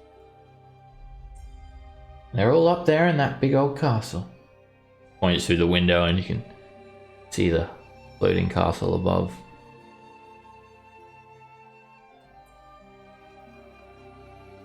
I know that you're quite capable. I've been watching you for quite a while. That's why I've decided to pick all of you to help me on my mission. I can't risk any more of my Insurgence members. I'll gladly give my life, though, to see the greater plan see through. It's quite simple what I'm asking. Break into Castle Sorceress and steal all their magic items. Arm ourselves up, and then I'll whisk you away. You can return home. Or if you don't want to, well, you can join me. And perhaps if you survive, and I'll put you to use some more. You can cast Wish. I ain't no Queen Larkeith, sugar. Can't cast Wish, but I can certainly get you into one of those astral color pools and that'll whisk you straight away, back home, where you want to go. Whisk us away.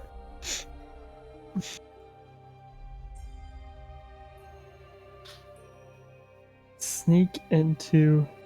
Well, we're pretty hurt and tapped. We won't be able to do it right now. Oh, we'll need to make some preparations. Ain't going to be no easy task. Anyway, did you get the cast for the silver sword? Yes. Yes, we've got it. Oh, Vandellen's going to be very happy with you. Why do you think Vandalen wants this? Just because it's a status thing, or? Suddenly the door to the north swings open. Oh, look who it is. Because I have seen you endure much, and I think you have what it takes to help us and our cause. Vandalen walks into the room.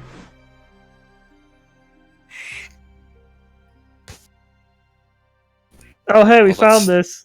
That's unexpected.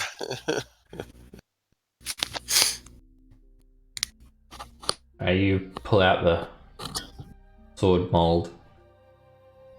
Excellent. We need everything we can to see our goal through. I apologize for mistreating you all. I need to be sure that you had it in you to endure even the harshest of situations. And that you have.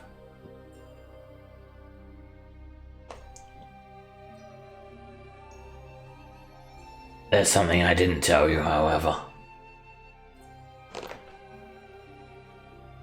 I am not a lone wolf. Myself, Candalu, Vishnu, Quadir, and Kalak. We are all part of a mind flayer hunting operation known as Irakma. We have a great task ahead of ourselves, but we are not equipped. We need powerful magic items, and you're going to help us get them.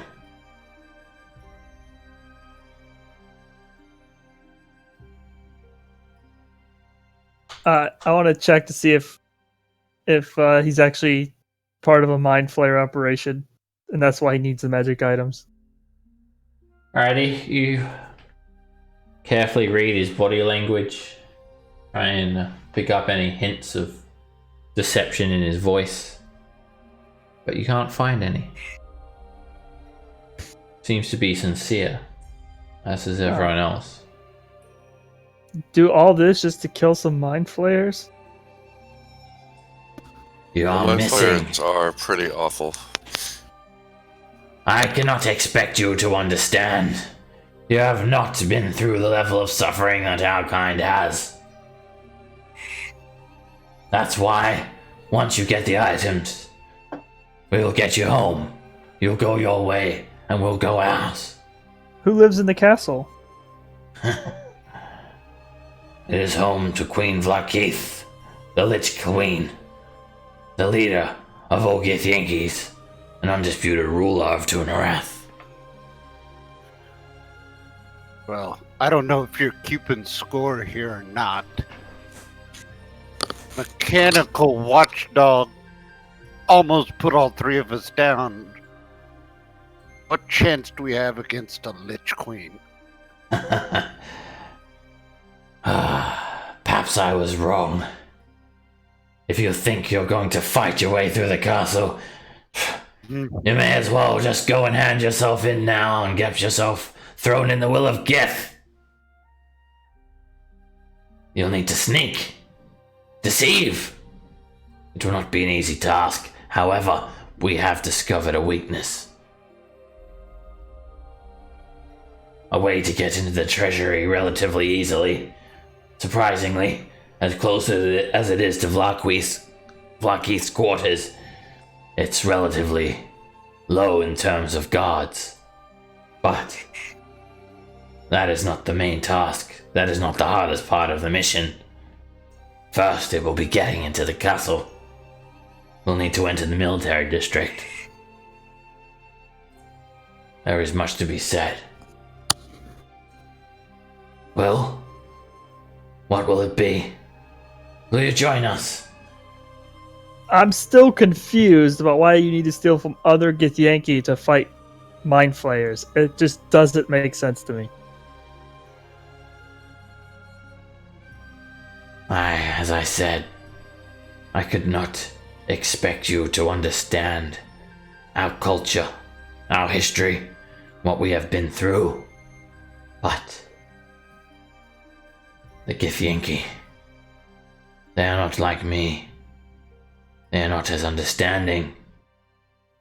They would no sooner slit Vishnu's throat or pierce a blade through Kalak's chest. They see Githzerai as enemies. And there's only one thing they do hate more than Githzerai.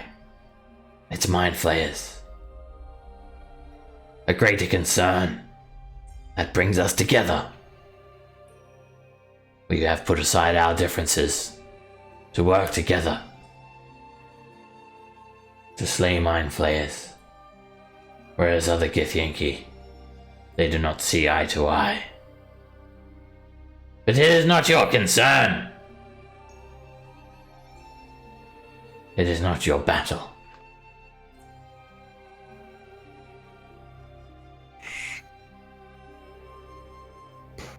Oh, I'm not against stealing from whoever you want me to steal from. Yeah, I'm in favor of doing harm.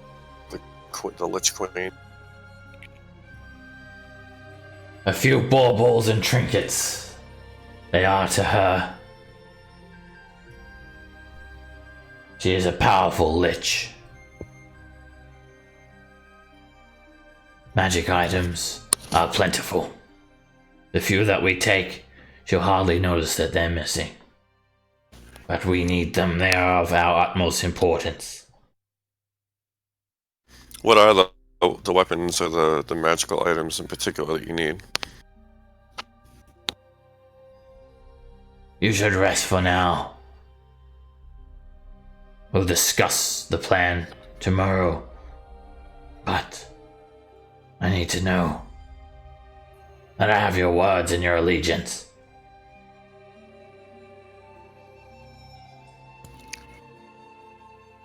Well, I'm willing to. Oh yeah, as long as you don't, sell us out or anything, We're your best chance.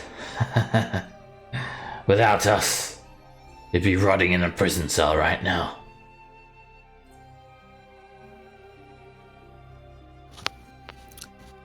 Yep, I'm convinced. Excellent. We'll see to it that you will have comfortable rooms. Rest your heads. After the resting period, we will discuss the plan. You guys are shown to these comfortable accommodations. There are 3 beds, in fact, and a desk. It's just a few rooms away, where you can take a long rest and discuss anything you need to in your own privacy. Are the comrades here? Rin, Olakan, and They haven't made it yet. okay. But they will make it.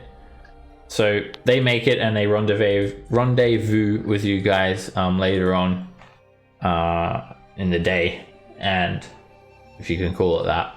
And then yeah, so they meet up with you guys, and they also obviously agree. If you guys agree, well, they go with whatever you guys decide to do, whether you want to help them or not. And yeah, and they will just be like a part of the plan, doing something else of similar effect as you guys are doing it. So, what happened to that gnome? Oswald, Yeah. Oh, he got killed. he's dead. What killed him? The ITP killed him.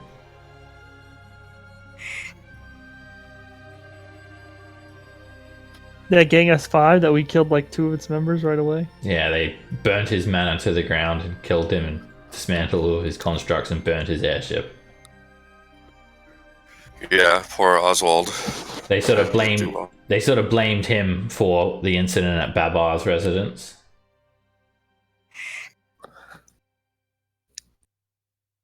Well,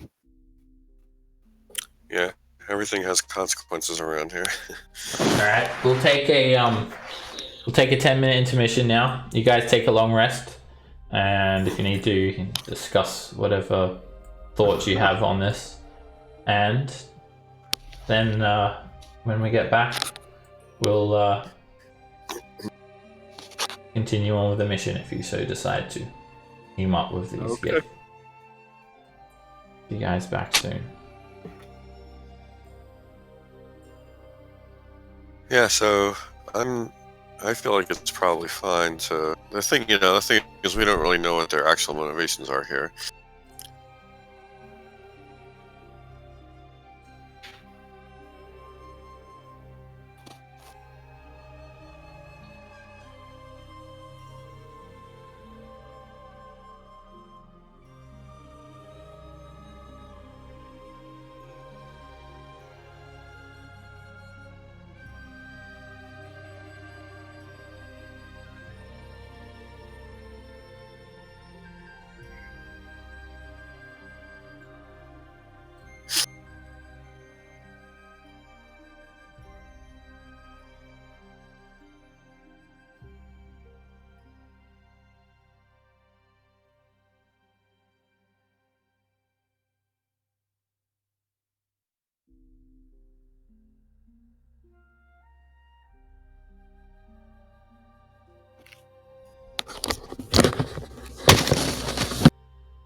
I'm back.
How you guys doing?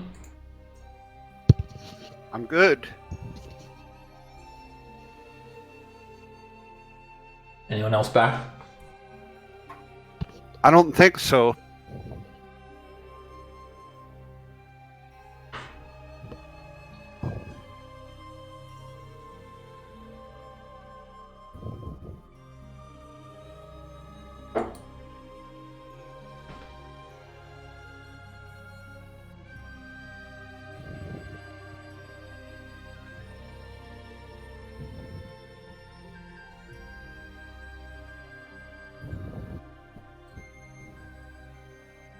Hello? Anyone else back? Oh, hey, I'm back. One. Welcome back. Thanks. Full back yet? Is he back? Is he back? He's not I back. think you said 10. Oh, there we go. He's here? I don't think Thought he he's here. said so. Alright, well, I'm sure we'll be back soon. Alright, did you guys want to discuss anything else? And before you... So you wake up a time later, and again, you didn't have dinner. You don't have breakfast. You don't need to eat at all. It's a strange sensation, not craving any of your favorite foods. And you just are greeted with this fantastic view. As you look over the many districts of Tunarath, you see the scintillating colors of the astral plane washing over you. And you guys... To make our way through the military district. Then up to the castle. Yeah, hopefully our stealth is good. In the morning, you're greeted by another Gith, a Githzerai that you hadn't seen before. And he's carrying a heap of towels in his hands. Greetings. Did you have a good sleep?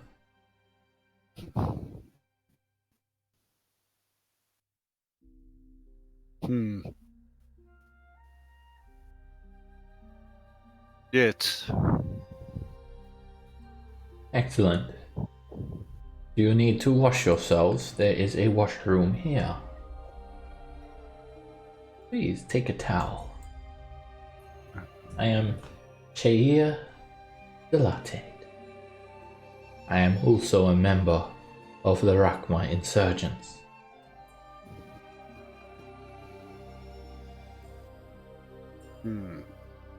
The washroom is this way. And he gestures his hand to a room to the south. When you are ready, you may as well equip your armor. The mission will begin today. And you guys can wash up, and then you see the meeting room just beyond another set of doors here.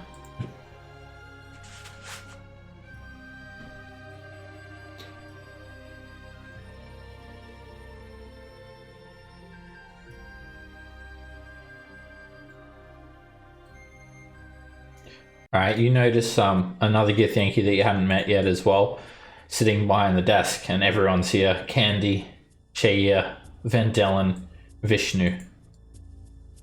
Come in, come in. I am Kalak Draknera, the leader of this Rakma.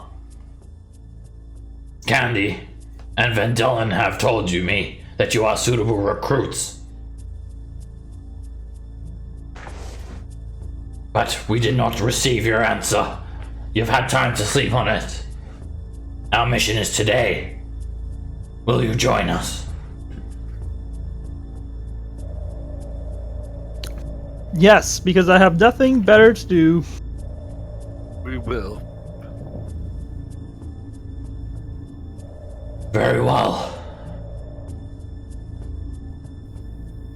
As we have told you, we have promised you that we will help you return to your home plane upon your cooperation.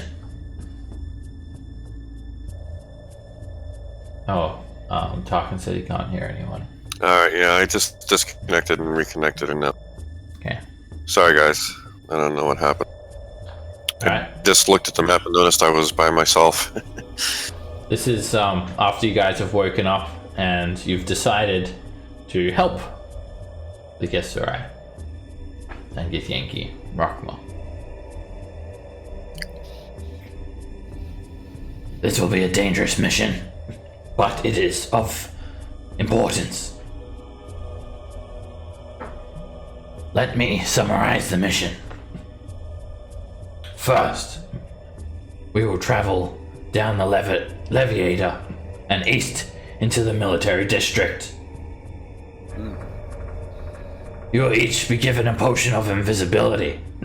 You can use it to slip by the guards, as one of our kind will pose as a Githyanki warrior. Once inside the military district, we will locate the nearest Githyanki barracks. We will infiltrate the barracks and find the teleportation sigil. The teleportation sigil is used to transport troops to and from Castle Susurrus, the Lich Queen's beloved, the giant floating castle that hovers above this district. I'm sure you've seen it. We'll use that direct teleportation method to reach the castle grounds. There, you'll need to listen very carefully to this next part. For if you get this wrong, it'll surely lead to your demise. And you notice that Kalak speaks very good common. You wouldn't expect it for a Githyanki. You'll need to find the north wall of the castle. Scale it. Be warned, there will be hundreds of Githyanki warriors, red dragons, and many constructs guarding the palace. However, we have found a weakness in their defenses. The Lich Queen's chambers are located in the northeast wing of the castle. Her treasury is conveniently located next to her throne room, and it appears that her defenses are laxed in that area. You'll need to make your way to the north wall of the castle and scale up and enter through a window that should take you straight into the treasury. We're not sure of the defenses that you'll be met with.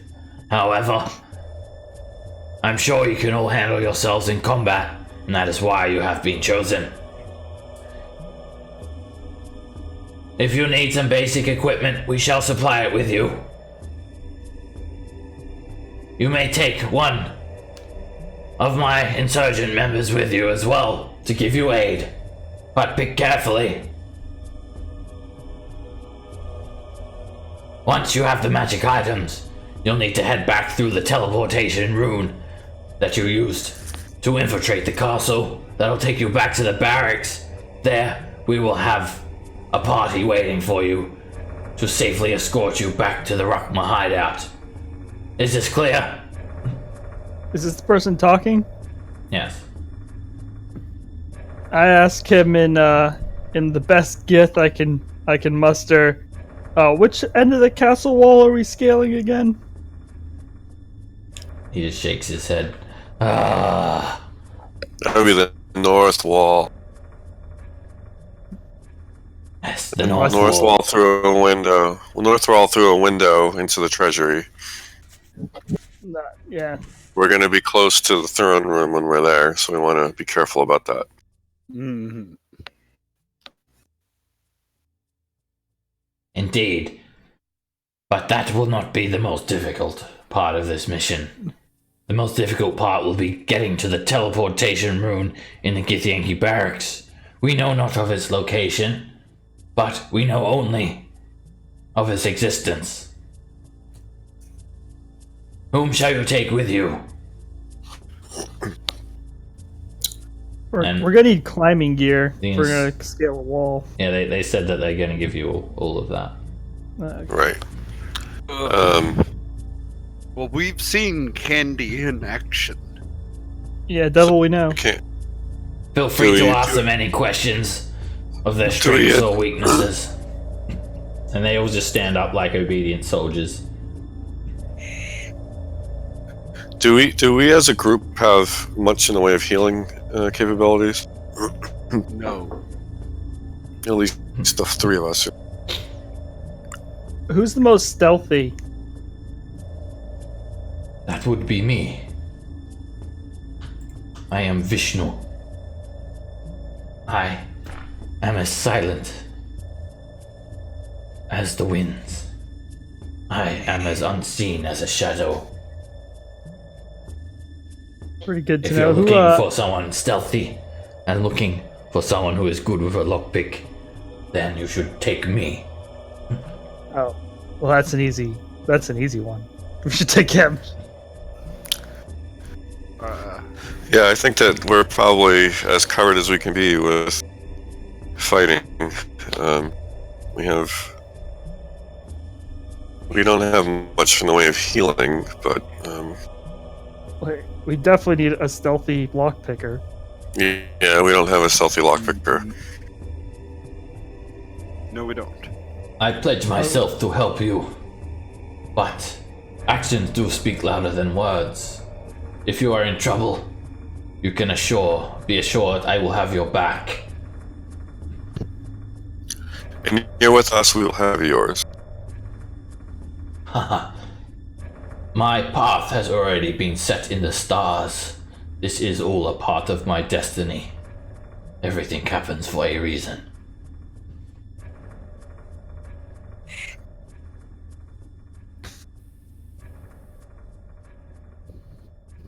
So, you choose Vishnu. Yeah, I guess we are. Vandellan, Shair, Candalu, move out. They all nod and they go off, running off in different directions.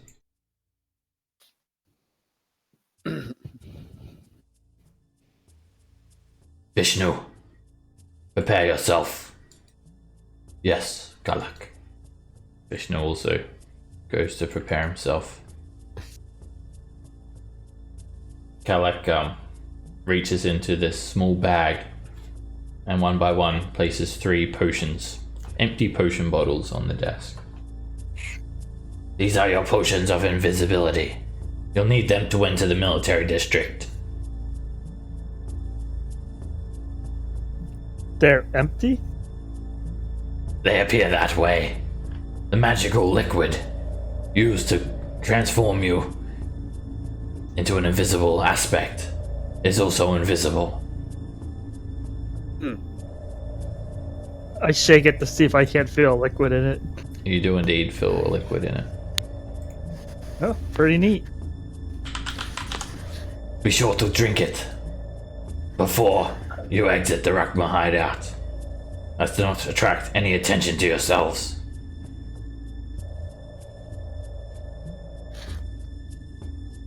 And I'll just give you a handout for the potion of invis.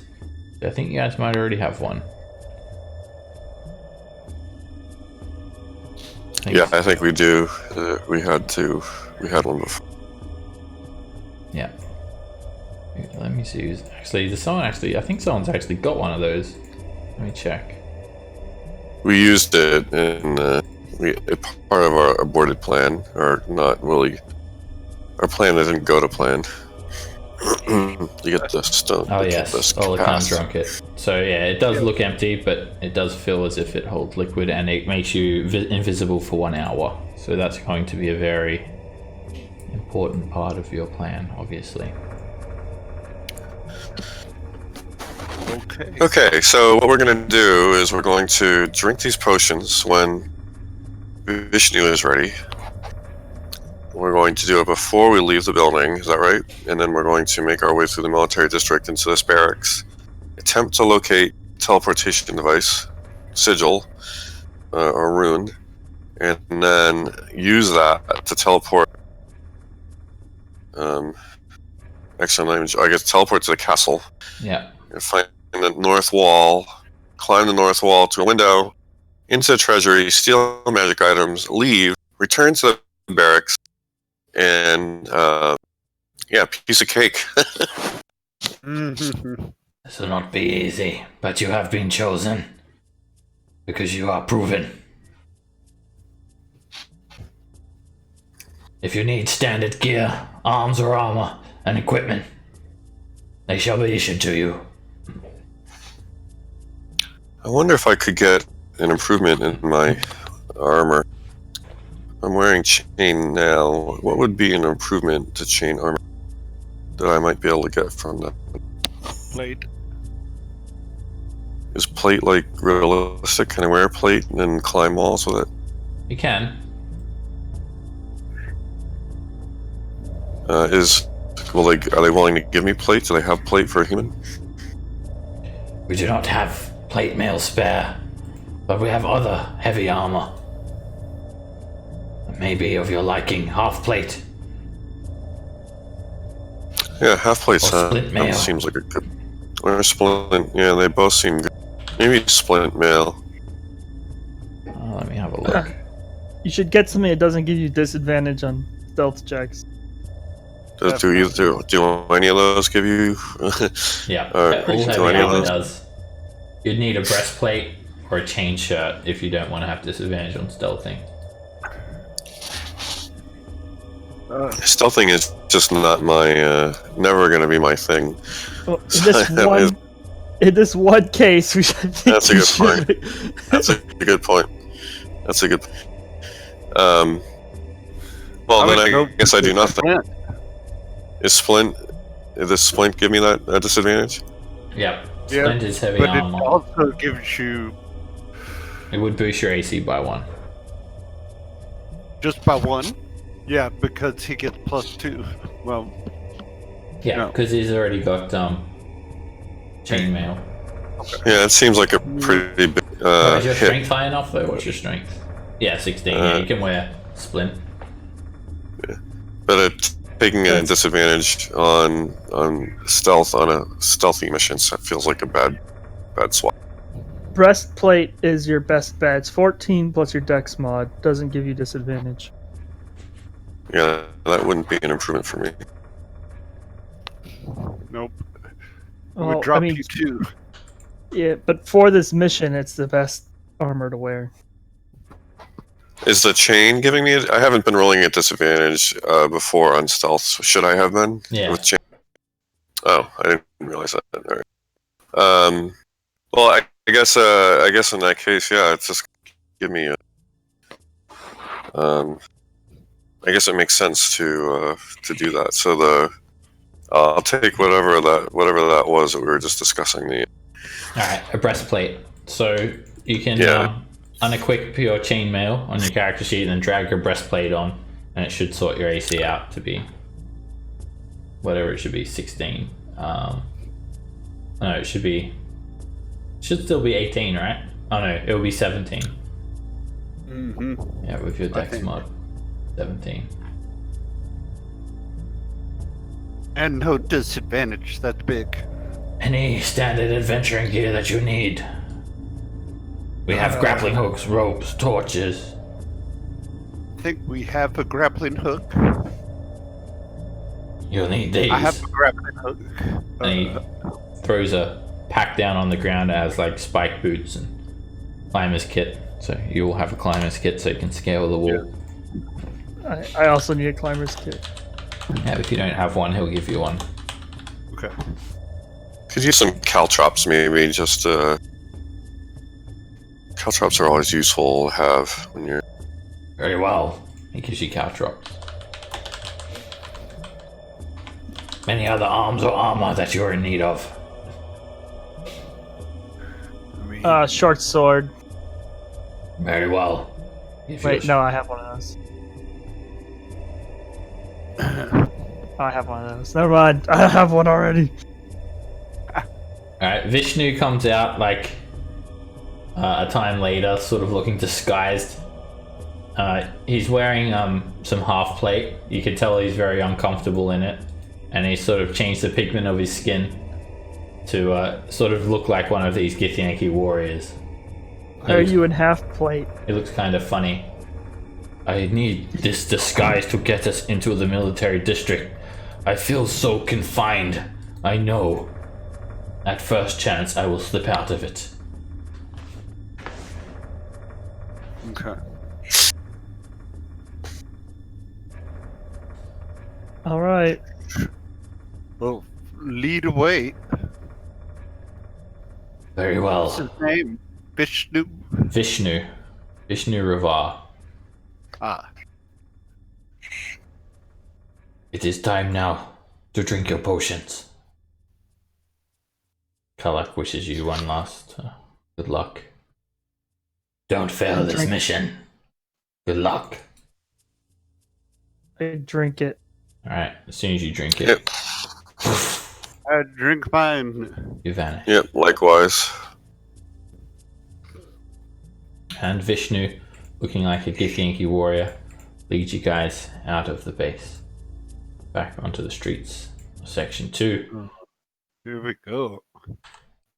And it's only a very short journey. You just basically head down the Levitator onto 10th Street, and then you approach the Great Wall here.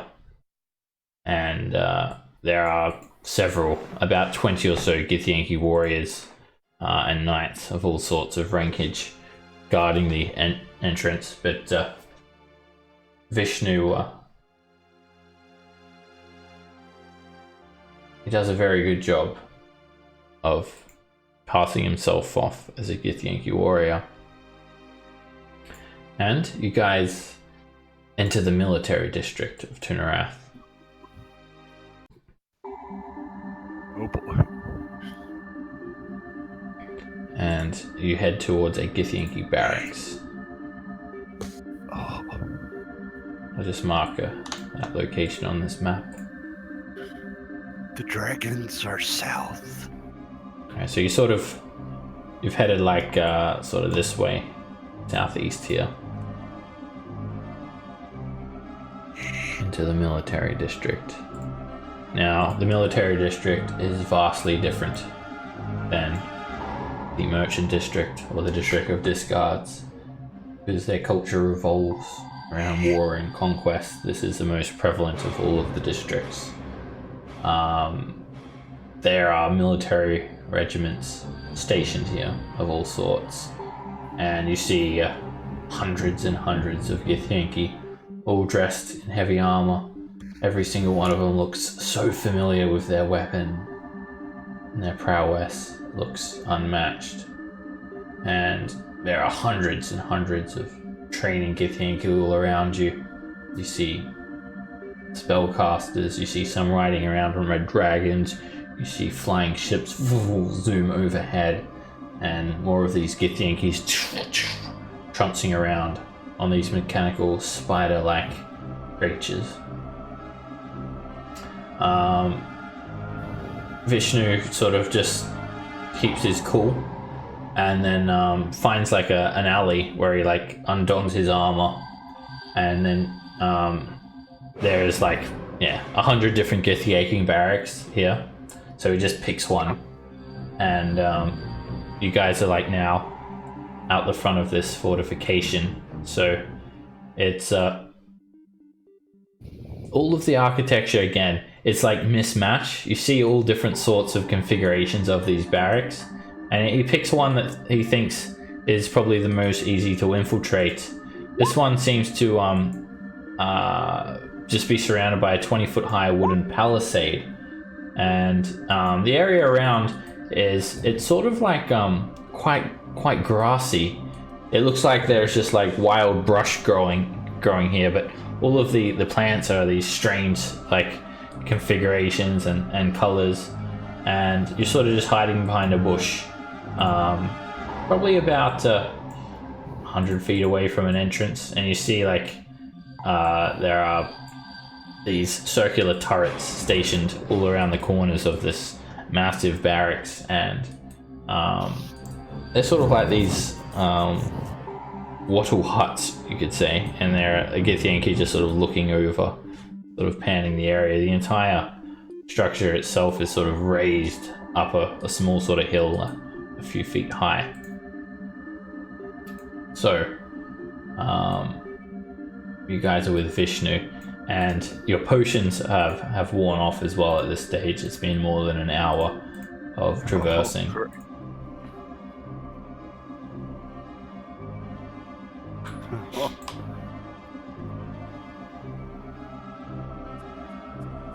Which way, Vishnu? Alright, Vishnu sort of pulls you around to the front of the building, and he sort of just scans the area. I am not sure of the configuration. Strategy is not my strong point.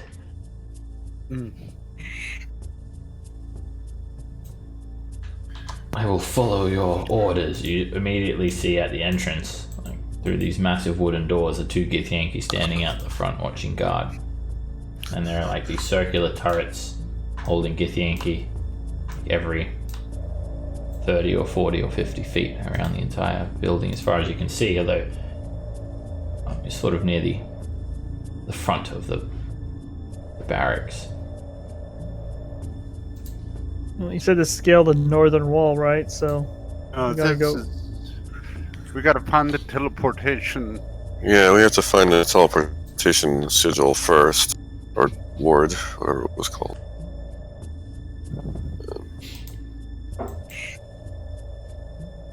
I have no idea how to get in Tell there. Vishnu, I was like, is there a way for you, the outside of this building, to see if you can find an alternative way in? I can scout, yes. You want me to go around the building and see if there are other exits or entrances? Or lack of guard presence somewhere.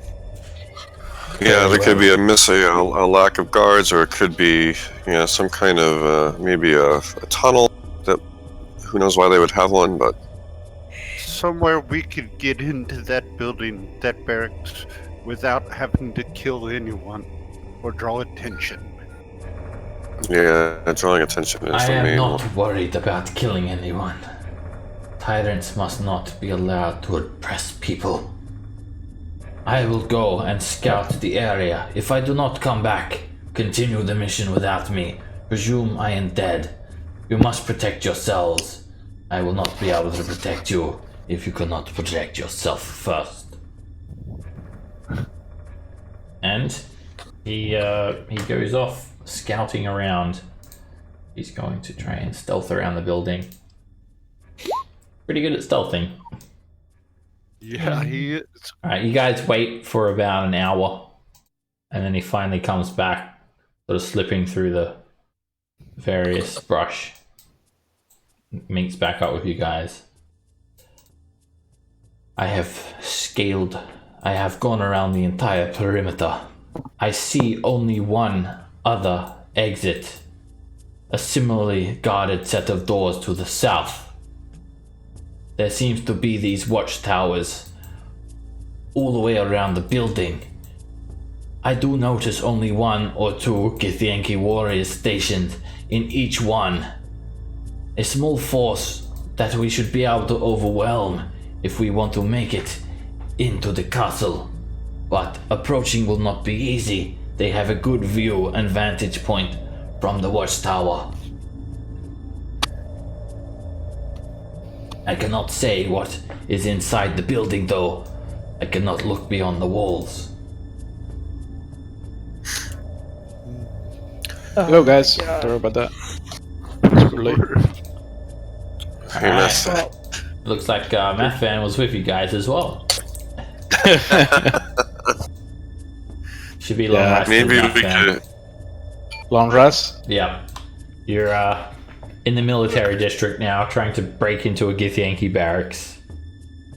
Oh, great! escalated Wait till quickly. you hear the plan. What is Yeah, the that's plan? the barracks is only step one. I got So an we- idea. So yes, the two brothers, Olakan and Rin, they're both like they're basically taking care of another part of this mission that is contributing in a way.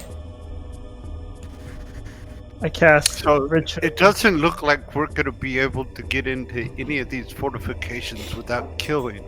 Alright, you start casting a ritual, Jin, and Vishnu grabs your hand. Do not. That will attract too much attention to us. Fine. Maybe we could use Vishnu as like he captured us and he's bringing us into the barracks. That's sort of a classic attempt at deception. So I'll just give you a quick summary, Math Fan, so if you have a bit of context to the situation. Upon escaping Section 3, the party sort of split and took Candy's letter and followed the directions to the hideout, the Rukma hideout in Section 2. And you learn that there was a group of Githyanki and Githzerai known as a Rukma, and one of the members was Vendelen, as well as Candy and Cordia, and in fact there were 6 members in total. Wow. They told you that they're a part of this group that have formed together to combat mind flayers, but they weren't sort of very helpful in the way of, well, they didn't give you a whole lot of insight into their true intentions, but they basically, to summarize it, they want you guys to break into the Queen's castle, Queen Vlakith's castle, and steal magic items for them. So that's what you're doing now. You need to break into it. First, you need to infiltrate a Githyanki barracks to get to a teleportation circle, and then use that to make it up to the castle. And then in the castle, you've been given directions to a bit of a weak point in the castle's defenses, so you can break into the treasury and steal magic items, and then return back to the Rukma hideout in Section 2. Awesome. That's like... So Ben Dallin was the good guy all along? Who had thought that? Yeah. So... Just do it. Yeah, he sort of said that he was like just testing you guys off to see your worth, and because you guys were able to prove yourself in combat, he sort of had picked you to help with this Rukma. In exchange, you've been promised to be taken to a color pool, and so you can return back to whatever plane you came from. Whether or not So- he is the good guy or not, that would be sort of up to a matter of personal opinion. Okay. How high are these turrets? Alright, the turrets are 20 feet high, so the entire structure is surrounded by this wooden palisade. It's a 20-foot high wall made from logs that are lashed together, and then there are these circular turrets every 30 to 50 feet encircling the entire building. It's just like a little circular space, but there's like one Githyanki warrior sort of just standing guard in each one, as far as Vishnu can tell. So there's one warrior per tower. Yeah. So all of these circular-looking structures are Right. towers, and We you could guys get are- to this backside. I'll have everyone actually make a stealth check now. We'll do a group stealth check to hide behind this bush. Would Vishnu be able to scale the wall easily? Of course, we have grappling hooks and climbing kits. It is an easy task to scale the wall. Oh yeah, also Mafan, if you wanted to be kitted out in any particular armor apart from full plate, then you were given that option as well. I see you've got a breastplate on already though, so it's probably the best thing for this mission as the party had concluded, because it doesn't give you disadvantage to stealth. Yeah, I'm gonna keep that armor. Yeah, you guys are very well hidden here. You think you guys want to climb up at this point and see if we can sneak? What we could do is we could also try to. A thing which I'm worried about is that we're going to climb a tower, and guys are going to see us and they're going to call for help. But I don't. We could try doing maybe 2 towers at the same time, and that might expose us too much. So to help, Split our forces. like split them, but like not that much of a split, like here. Jin. And, Do you have a Yeah. familiar? No, no, I was No? convinced not to cast it. Oh, If you are getting off a single spell, it is fine. But 10 minutes of chanting and burning incense will attract far too much attention. 10 minutes? That's an hour, buddy. oh shit. I am not familiar with your arcane ways. I know only of rituals. An hour that will put us in jeopardy. And so, also, Mathan, just so you also know, there was there's 6 members of this insurgence known as the Rakma, and you'd met some of the members. One of them was actually Quadir, the cleric that had lost his life in the House of Sin, and the party could take one of the Rakma members to tag along, and they chose Vishnu, who is a stealthy type, a rogue basically. Yeah, I think I remember that I saw him die. Some guard threw a grenade at him. It was an unfortunate event. okay. He died like a party, hero. yeah, the party just said he died in the confusion of the fight. They didn't condone you or anything. Yes, Right. yes, indeed. So I Why, think that we're going to unfortunately? have to take one of these towers. Maybe we could all try to sneak up on the tower, or we could ask Vishnu to go and like I feel like if we do this tower, or if we go even further back to the east, just to How- reduce the risk of towers kind of getting connected to each other and noticing us. How high are the I feel like towers? this tower's too close. 20 20 feet. 20 feet. This tower and this tower, it's too close to each other, so I wouldn't pick them. So you think just this tower? Yeah, that one seems like a reasonably. Any Right down. any weakness that we are aware of about the structure? No. Maybe we can. We have to find a teleporting stone or something. A rune, Inside. I think is what they called it. They called it a teleportation rune in the barracks. We don't know where it is in the barracks. And there's hundreds of barracks. think Are we're we at in the a right section? Are we in a section where we're not supposed to be like only good Yeah, we're Yankee definitely are not allowed. supposed to be. Yeah, we are not Only allowed. good Yankee are Yeah, allowed we were. over here. Yeah, we were invisible to get to the point where we are right now. We're no longer Oh. invisible. All right. If we try to sneak up on that turret at the very far back. My Far east. first approach would be to circle the structure, try to look for a weak point, like a secondary Yeah. entrance. Yeah, we already had Vishnu do that, and He can didn't sort find of, any. yeah, he said there's another entrance. He does sort of note there is only 2 watchtowers on the east side, with 1 Githyanki in it each. Okay. Would that make Yeah, So so we we should should- do that.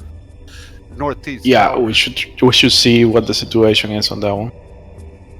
Yes. I mean, the front door tends to be heavily guarded. Well hidden right now, so it's the best bet.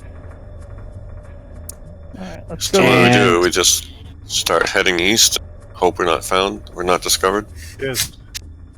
We must. I move would try quick. to mention to the group if you guys see somebody, one of the Yankee wearing a silver sword and looks like a knight, try to avoid combat with those guys. Those are the elite guard, the queen, and they are elite for a reason. They are extraordinary fighters, and just in case that we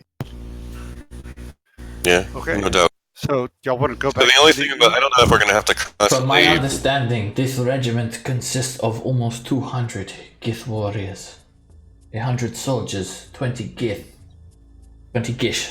10 Safs, some Kithraks, and a supreme commander, as well as red dragons. We will Oh. surely be captured and probably killed if we are caught. great. So avoid combat. Got it. I will say though, Yeah. if we are captured, do not resist. Only if you resist will they kill you.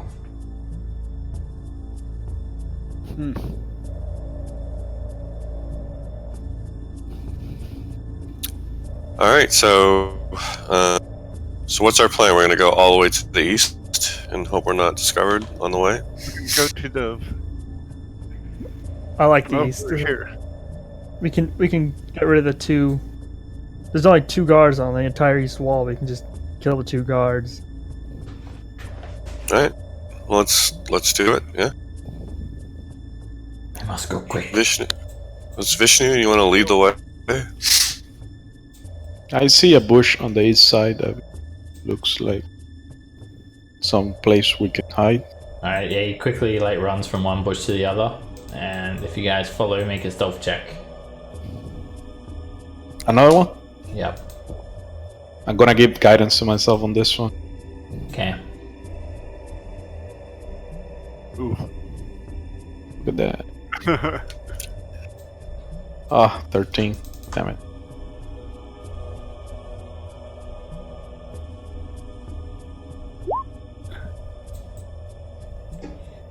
You've lost track of Vishnu. Oh my god. It's so good. Alright, you do see some Githyanki warriors sort of just panning the area. Like, relentless, unflinching warriors, guards that they are. And none of them seem to see you guys as you skirt from one bush to the other. Bush. Except for Arik, who's lost. I think I'm going to the right one, right? Or am I going to the wrong one? Everyone's over here. Okay. Alright, again, you see more of these circular turrets. Sort of, there is a bit of a dry moat around the building, so there is this sort of angled shaft of rock, a little sort of knoll that the entire structure is sort of on. So you'd have to sort of scale up this wall. It would be a little bit hard. You couldn't climb it. You'd have to just sort of crawl up, and then there is a sort of a flat base that the structure's on, and then This is the palisade wall.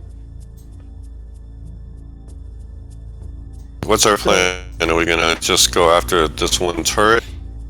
Are we gonna... We could all kind of crawl prone maybe and keep hopefully a slightly lower profile. I don't know if that helps. Oh, another stealth check. Yeah. Do we I see a mean- guard in here? Yep, there's a guard in each one of these. You sort of just see him like slightly, like a bit of movement. He's not just like standing at the edge or anything like that. It is a 20-foot high wall, so you can't really see up there properly.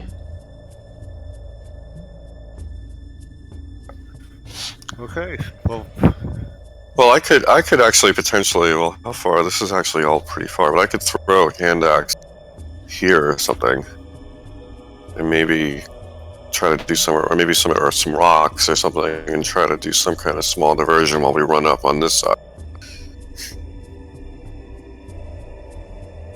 Or is that too fancy? Do you guys just want to try to go for the wall? Rock?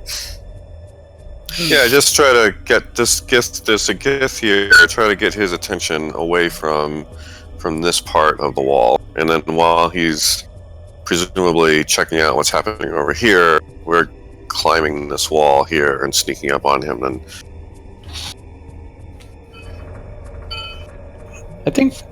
I think we can climb. I do have a backup plan. Now, we have climbing equipment. They gave it to us. yeah. So I can. I'm more Cast. worried about not about our climbing as much as how do we if we get not caught get by discovered. a single guy, and this important one, I could try a suggestion on that person, and if he fails the save, I'm pretty sure I can tell him to do something that's gonna ignore us. Yeah, suggestion would be. But that's that worked out a really well. backup plan. I don't want to lead with that.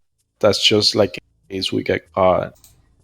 And if there are more than one, we're screwed because the other ones are not gonna be charmed. As far as we know, there's just the one guard in each tower on the east side, like where we are right.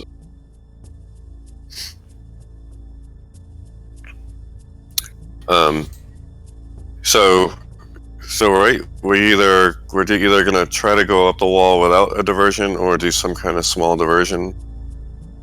What do you all think? Yeah, fine. Do that. Do one diversion. That's my backup plan. Anyways, that's not the main plan. I'm just gonna follow, and things get.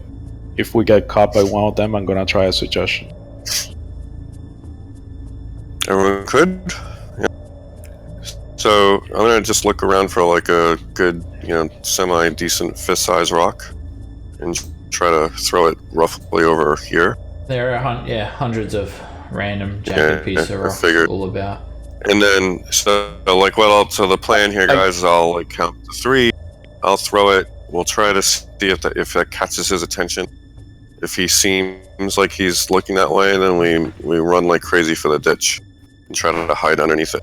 I think it's going to take us a little bit to climb up it. And I would then also hopefully, suggest a minor illusion if Jin has that cantrip. Do you have that? I could do something similar. I could cast dancing lights and have all 4 of them into a form of them into one glowing, vaguely humanoid form, walking westward to try to draw his attention away. That may draw attention from the guards of the west as well.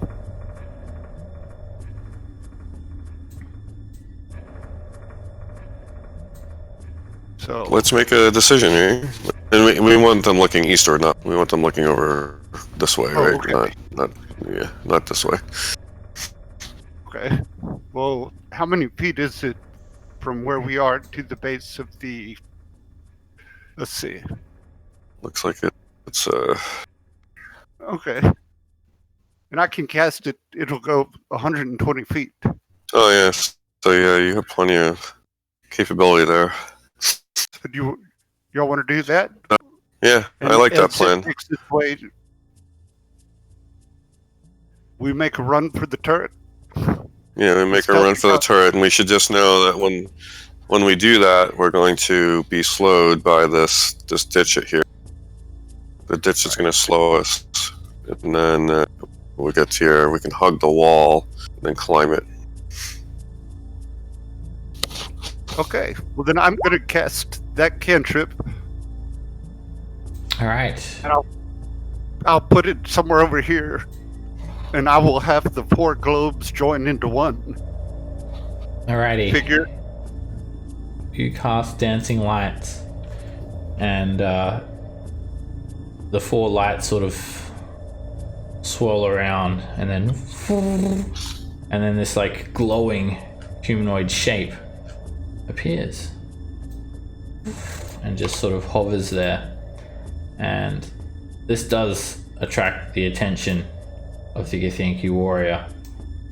He sort of notices it, and let's have a look here. Alright, I can move it 60 feet to a new spot. Alright, he sort of, you just see him like, he like teleports down. Within a second, you see him disappear into this silvery mist and reappear on the ground floor.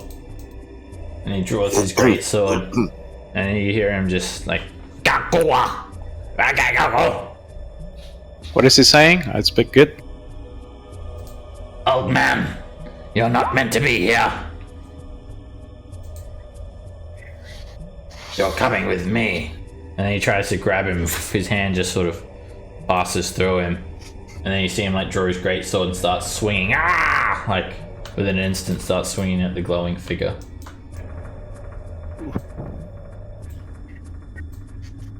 Alright. Can we? So I don't know how far we're able to get. Alright, you'll need to make Well, stealth he's- checks again. This will be individual stealth checks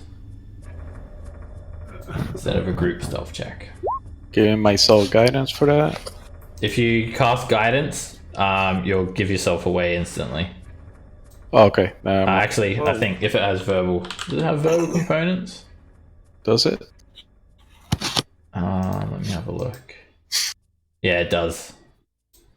Oh, So you'll basically be saying the words, and then that'll attract attention. okay. Straight away. Then ignore that guidance. Just gonna roll a natural 19. Oh yes. All right, you guys very quickly move up to this ditch, and the Githyanki doesn't realize you guys are there, as he just sort of starts looking over like to the north. You guys quickly press up against the wall here. Start climbing it. And you like hear him yell out, "If someone is out there, show yourselves!" And you see him like start to move down. All right. This is the scary part because I'm a horrible climber. Right, Climb- he's, But Vishnu is not, and we have a grappling hook. So that gives me a band, right? To scale a wall on a rope, you don't need any ability check. You guys throw grappling hooks up, and then you grapple up. Okay. Quickly scale up the wall, and then you sort of jump down on this wooden catwalk that surrounds the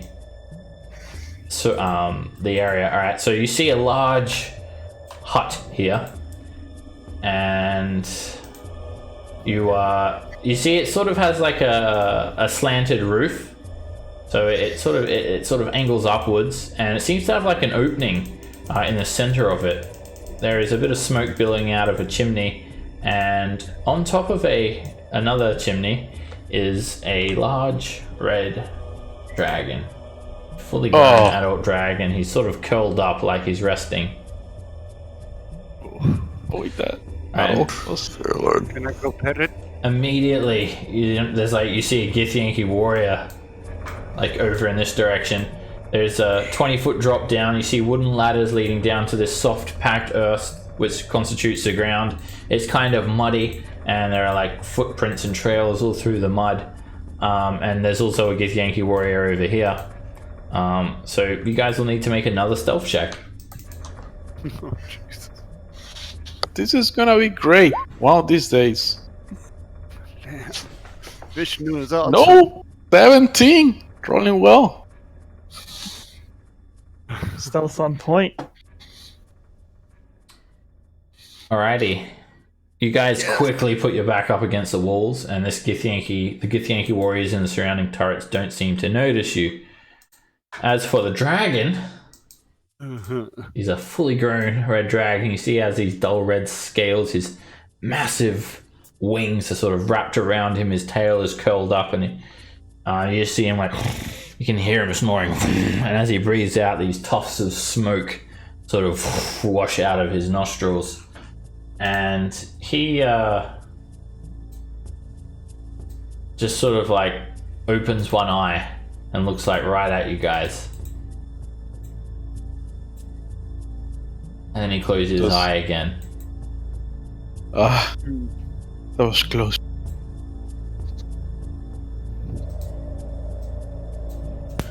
So we can see a bunch of Gith and I guess another dragon off to the west. We have a Gith just to the north of us on the outside. He's likely returning. As you look inside the barracks, you see a regiment here. There is some expertly formed Githyanki warriors all lined up in a row, and they seem to be just sort of going through some sort of drill. And there is a younger red dragon stationed with them, and led by a Githyanki knight with a great silver sword and full plate mail. There are various huts and other buildings and barrels and crates, and there's even food growing here. See fruits and vegetables growing. That's I asked odd. I need to eat. I asked our friend where were we supposed to go. I do not know. I think this We need to giant, find the teleportation room.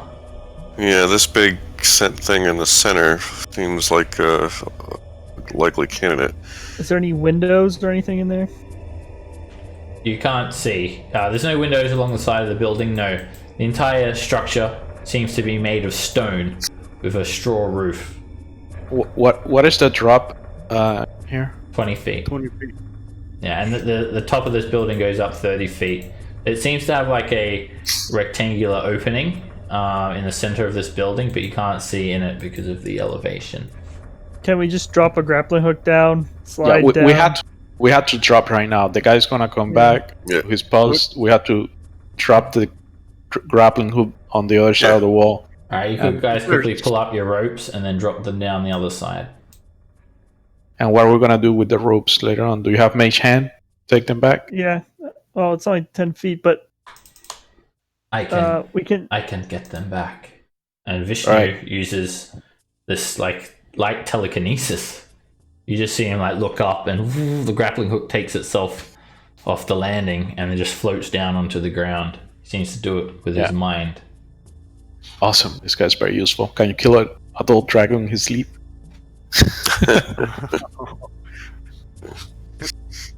In one hit that doesn't make any sound. I could try. No, No, that was a bit joke. awful. At this We're not very stage, you see the Githyanki warrior, like, sort of, you hear him, like, teleport back up into the turret. And just as, like, the last grappling hook is taken down. I just hit the wall right underneath this, right underneath the walkway. Okay. I just keep looking for an opening somewhere. Yeah, we're looking at this building, trying to see any windows or anything that way. It's a stone structure, and there's not a single window. And we're walking towards the Dread Dragon. Yes, that's. We're walking south along the wall, yeah? So, Alright, as you guys What's the- come up to here, You obviously cannot be seen, but you can be heard. Need another stealth check when you approach this turret. You just want us to fail. That's the way we can keep rolling this high. Yeah, we keep rolling way too high. Oops. There we go, 13. Not that bad. I think. Alright, as you guys are moving up, Tarkin, you suddenly sort of step on a piece of loose earth and rock, and you just sort of you fall over, and something like drops out of your pack and smashes. A lantern or something smashes, or a glass. And a Githyanki very quickly like sort of runs to the edge and looks down and sees you down there. And he just sort of smiles. Whoopsie. Whoopsie indeed. Oh, he rolled first, bastard. Oh, worst. You're not meant to be here. And then he just casts Misty Step as a bonus action. He teleports down to the ground. So he only sees Tarkin.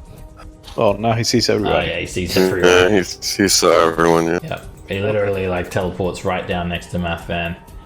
Oh, there are many of you. Now he sort of realizes how many there are. And he just sort of... You're the only one that can probably understand him, Math Van. Yeah, what's it saying? Time for my exercise. And he swings at Tarkin with his greatsword. He's wearing half-plate mail. And a 16 misses. Ha! Takes a second attack. I'm gonna do a riposte on that. Okay.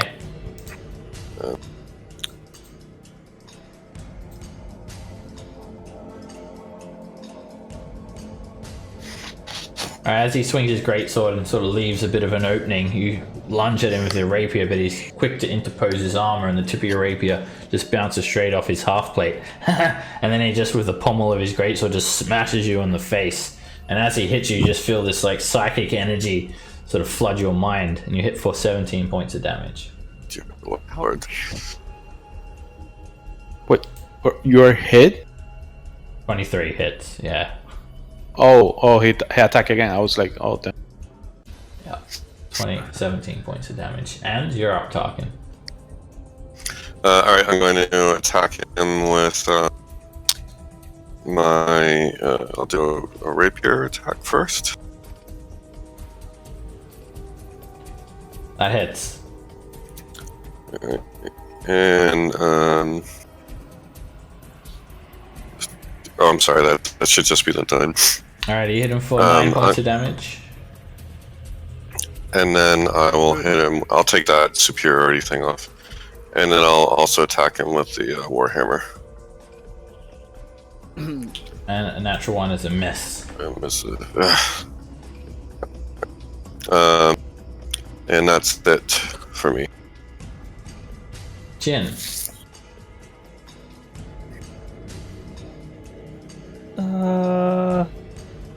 Jin's chilling over there on the wall. He's underneath the... You sort of make your way down this way, Jin, and you see about 30 or so Githyanki warriors. There seems to be a jousting arena here. Some of the Githyanki knights have these massive silver lances, and they ride on the back of Kruthik down a jousting station. As you see about 30 or so Githyanki warriors sitting up on stools watching this display. And probably want to maybe keep whistling the other way because there is a lot of them here. You see another station of 9 Githyankis all aligned in a perfect row, practicing some sort of drill, and another young red dragon near them. Does that look like an entrance? You see 2 buildings here. One of them is a small outhouse type building, and it seems to be attached to this larger building. This one is a separate structure, a stone building with no windows and a single door set into it. Door shut, I assume. Yes, the door is shut. Do I think that this could possibly be the... I have no idea.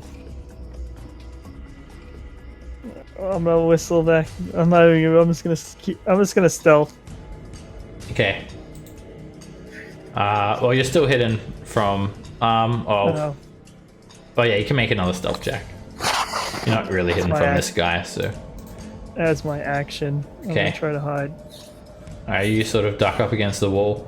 The Githyanki sort of blatantly sees you, though. All right, Vishnu, he pulls a rapier out and just sort of says to you, "Well, we must dispose of him quickly and surgically." And he plunges the rapier at the Githyanki warrior, and he misses. Damn. Auric. Good advice, dude. Okay, I'm gonna try to blast him. Alrighty, you hit him for 4 points of fire damage. Okay. How much HP did that took? 4. Well, I don't want him to make a lot of sound, so let's murder this guy. I'm gonna cast Hold Person. Okay. Alrighty, he makes a wisdom save. And suddenly He fails. He fails and becomes paralyzed. Now, who's the hardest hitter? Hit him with all you got in melee. That's an automatic crit. Oh shit, but he goes next. How does that work? He repeats the saving throw at the end of his turn. Ah. Damn. Yeah, that's my turn. Alright, the sound of this combat has attracted the other Githyanki warrior in the nearby turret to the north. He comes in to investigate. Alright, this Githyanki, he just sort of tries to get some words out and tries to free himself, but he cannot move. Now Tarkin can pound him. Tarkin, destroy him. Critical hit if you hit him with advantage. You have advantage. Would it be both hits or just one? 21 hits. It's all hits. Alright. So it does an extra 1d8 damage because it is a critical hit. And so do you want to just keep those both? if you are you doing a superiority? No, I wasn't. So I have to take that. Yeah, you got to take that Alright, off. so I'll do.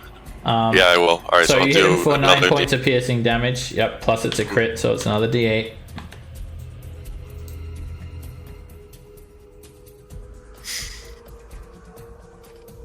Alright, you hit him for another 4, so 13 points of damage in total. Alright, and then I'm gonna attack him again with the warhammer.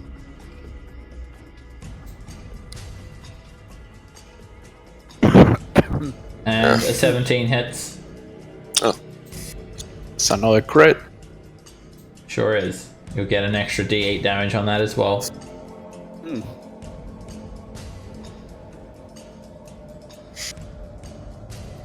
Oh, wow. Alright, you whack him for 19 points of bludgeoning damage. He's left very badly injured. Dear Lord. Alright, And that he's is my not making turn. a sound. That's the best part. He is. No, he can't speak. Yeah, he can. No, It says in paralyzed. Speak or Paralyzed can speak. Oh, he can't speak at all. Oh yeah, I'm thinking of incapacitated. But yeah, he's just like making grunting noises basically. But they're not loud enough to call out for help.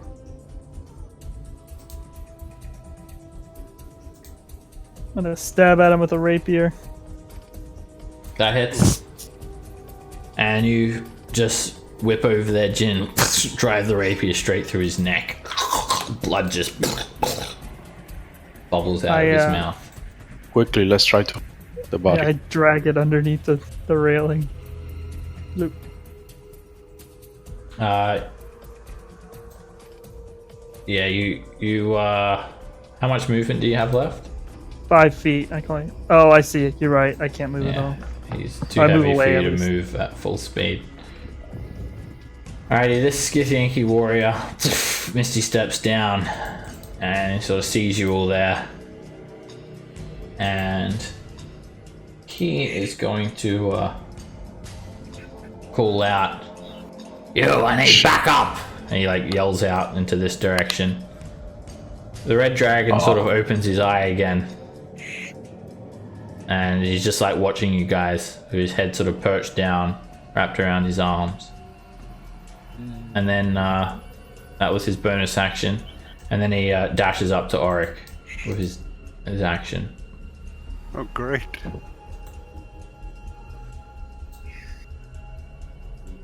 Quickly and surgically, Vishnu quickly whips around here behind the Githyanki warrior, and he goes to stab with his rapier. He misses. Auric. Okay, I'm going to quicken that. Alrighty. See if I can't get him. A massive earthen hand bursts up out of the ground, and it tries to wrap around that Githyanki warrior. Let me get you a template here for that. Alright, the warrior makes a strength save. And he succeeds. But since I quickened that, I get to...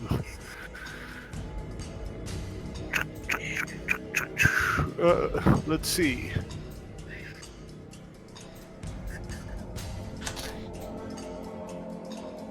I guess that. Alright, you cast an acid splash at him, and he tries to tumble out of the way as well. But it burns him for 3 acid damage. Okay. Fan. Oh, another one. How many of these can we fight without being discovered? Let me shut him up really quick. I'm gonna cast whole person again. Alrighty. He makes a wisdom save too. And He fails you it. see him just sort of seize up. Darken. Person, it's great. Melee attacks again. These. And that's my turn. Alright. You also notice the Githyanki warrior in this turret has been alerted. Oh, Okay. And so is the red dragon. The red dragon is just enjoying the show. Tarkin. Alright, so attack with the rapier. A 18 hits. Yeah. Alright, that's 10 piercing plus an extra d8 for the crit. Yeah. Alright, 11 points. And then we'll do the warhammer. 20 is a hit.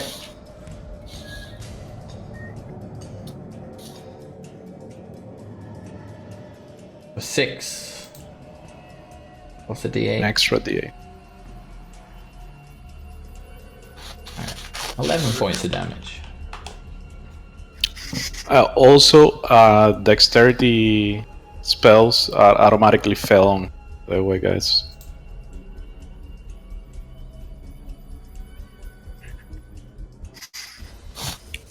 Alrighty, any I don't see, movement?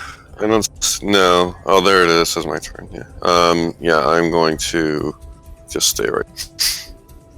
Jin.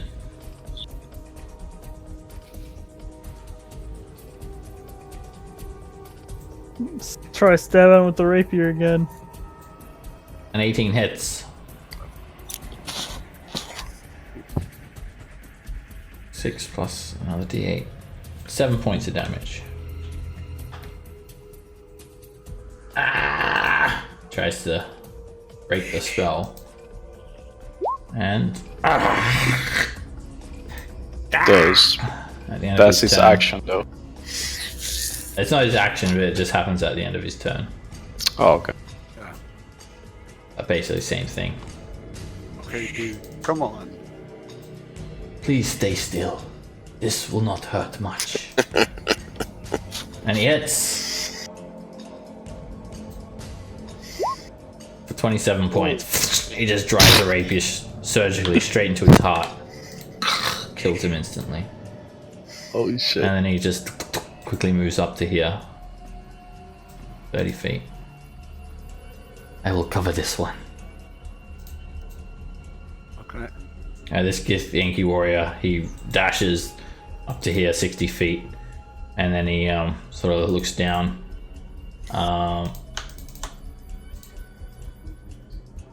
And actually he'll Misty Step over there.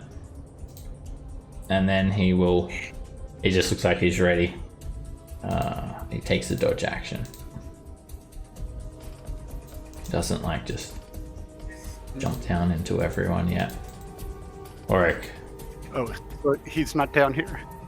Nope. Okay.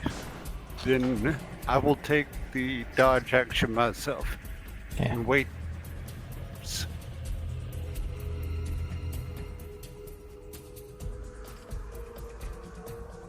Alright, you see a Gith Yankee warrior just appear over here.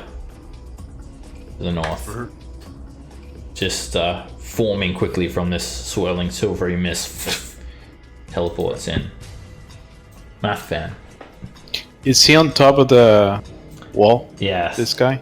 Yeah. Let me read something really quick.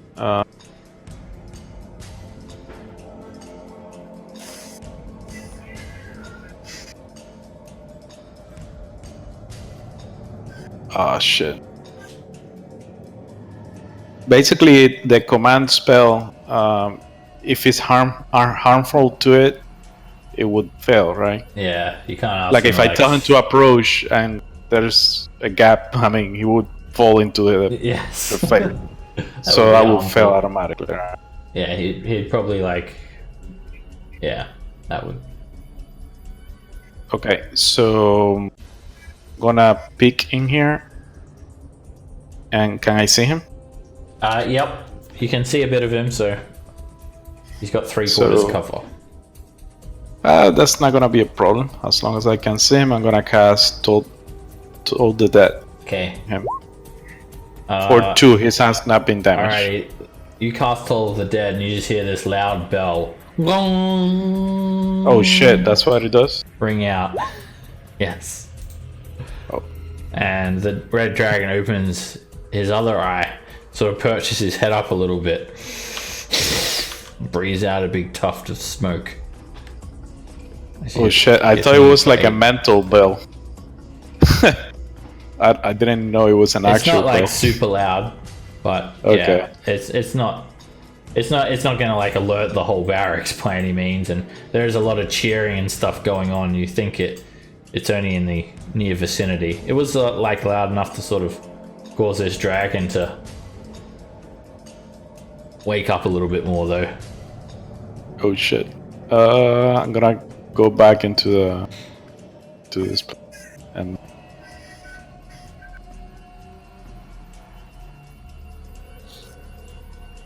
Talking. Okay, so I'm going to go about 5, 10, 15, 20 feet, and I'm just going to yell up at that gift to get down here, you coward. And I'm going to throw my one remaining hand axe at him. Okay. Alright, he's quick to dodge, and the hand axe just sticks into the wall of the palisade. 10 is a miss as he's dodging. Alright, and that's my turn. Alright, you hear this. Sounds like a little baby animal. And you look up, perching on the lip of the roof of this building is a little red dragon, no bigger than the size of a pony. And it just sort of looks down at you all as the big red dragon gives a nod. it roars some more, and these little embers come out of its mouth. And let me have a look here. I'm about to go down. And it just swoops straight down at Jin. And it comes in with a breath weapon. Auric and Jin, each of you make a dex save. Who did? It breathes out this 15-foot cone of fire on the both of you. And Just missed it. Oh. like this. You guys, did you save? Alright. You guys both succeed, but you're still burned quite badly. Auric, even with your dodge, you still take 13 fire damage, as do you, Jin. You suck in some of that fire, Jin, and you manage to reduce it down to 6 points. And the red dragon is sort of crush landed on the ground here, just rolling around in the mud before it brings itself to its feet. Right. This is What are you concentrating on, Auric? I don't know what it's concentrating on. I think it's Probably the grass. dancing lights. It was for dancing lights yes. from earlier, but now it's the grass. Alrighty, Jin, you're up. You've got this like fire stored into your blade. I'd look up at the elder dragon to see if it's watching us. It's sort of just watching you. It almost seems sort of amused. I'm guessing it doesn't look like it'd be okay with me killing this little creature. I think we should try anyway. We don't have a choice. I don't know what It's gonna choice kill us. we have. Yeah. Yeah. Don't have a choice. I'm gonna bonus action.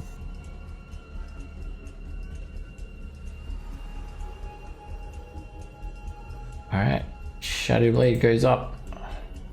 Take a swing at him. Alrighty, you swing, but the dragon is very quick and very tough.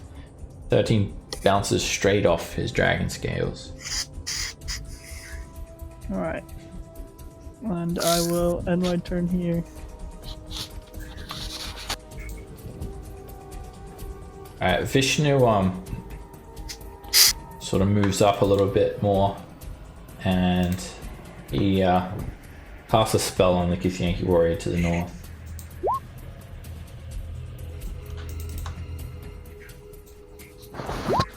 The Githyanki warrior does not find his spell funny at all.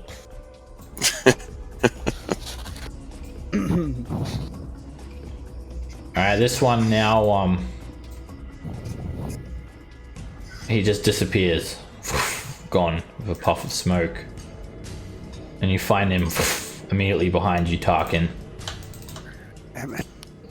And he just swings. 9 misses. Takes a second And attack. I'm going to. On the first one, I was going to do a riposte on that. Okay.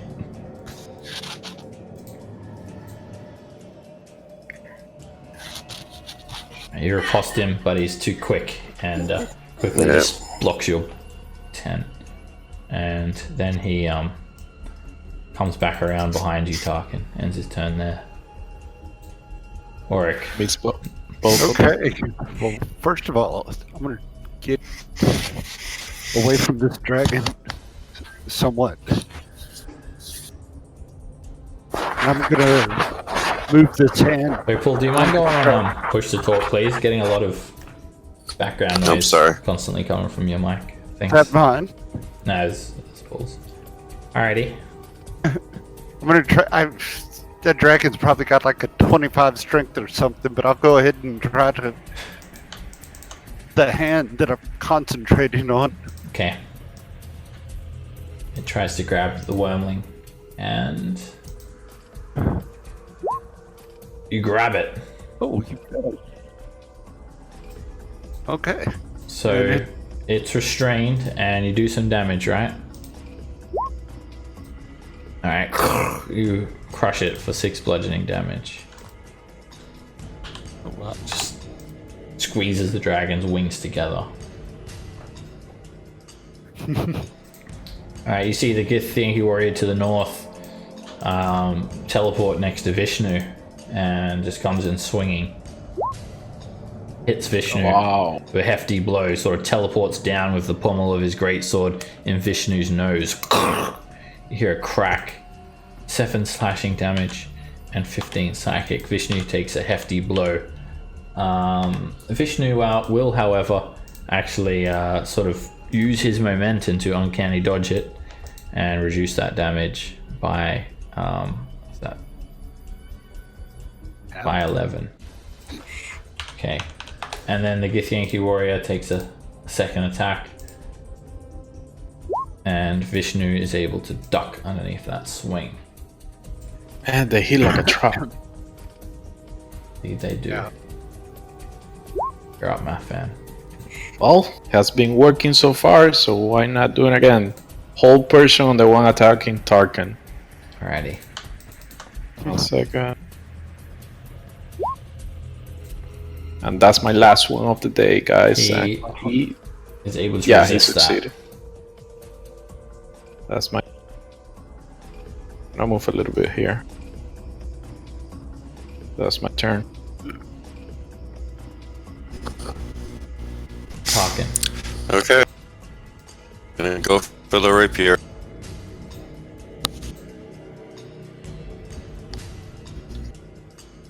An 18 hits.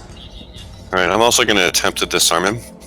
Alrighty. So I think he just makes a strength save, and I'll do my extra damage.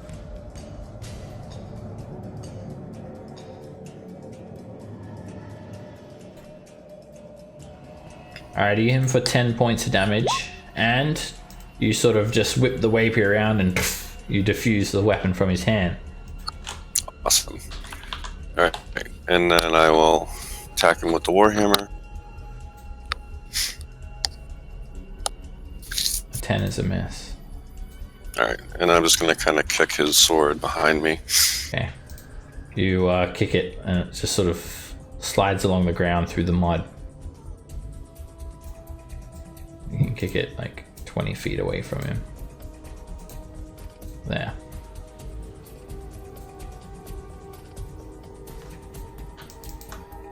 Alright. Alright, the wormling. It, even with the hand grabbing it, it tries to bite you, Jin, at disadvantage. And it hits. Not today. Alright, you whip your hand up and its maw just bounces straight off this invisible shield. It ends its turn there. Jin. Much better. I'm gonna try. I swing at advantage now, right? Because he's restrained. Yep. 19 hits. For 13 psychic damage. And a 10 misses. Well, do you took life from the Gith? It doesn't like absorb you or anything. It's not like vampiric touch. Alright, Vishnu sort of looks over his shoulder to see how you guys are doing. And then he just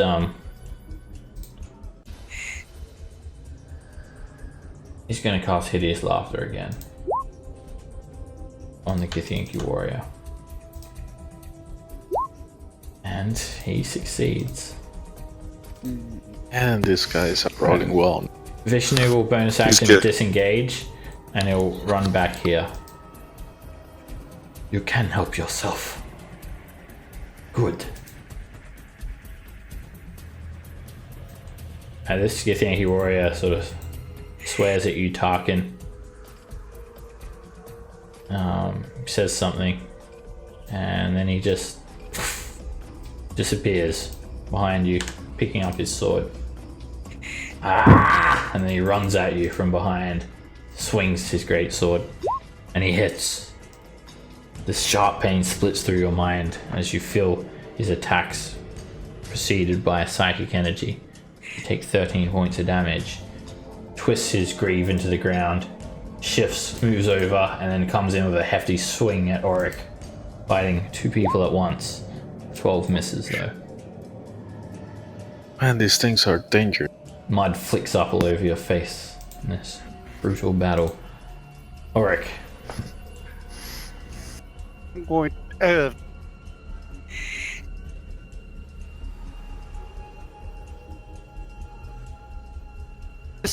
mean, action. In order to quicken something, it has to be a spell, correct? Yeah, Quicken works on spells. Let's see.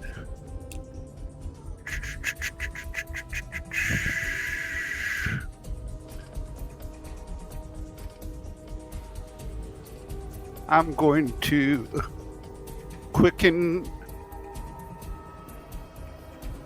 here at 2nd level at the dragon. Alrighty, you send a chromatic orb It's hurtling towards him, but it misses, and it just Okay. dissipates, and the gemstone reappears in your hand. and then I'll squeeze it for 9. Alrighty, the dragon.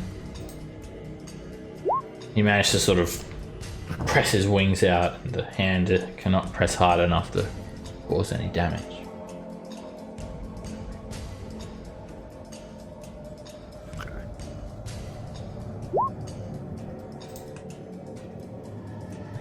Yankee warrior apprehends Vishnu. He just runs up and he swings at Vishnu. He hits him. Vishnu uncanny dodges it down to 8 damage. And the warrior swings again.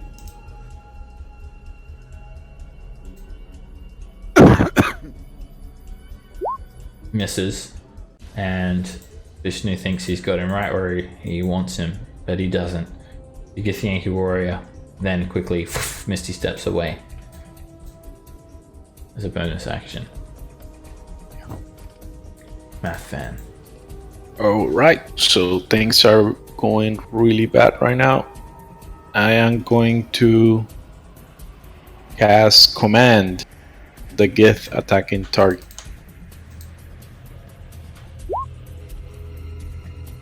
Alrighty, what are you commanding him to do? Grovel. Alrighty, he makes a wisdom save. And he Fuck! succeeds. Man, that guy's very smart.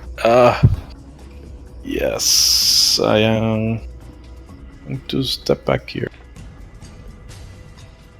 This way. Talking.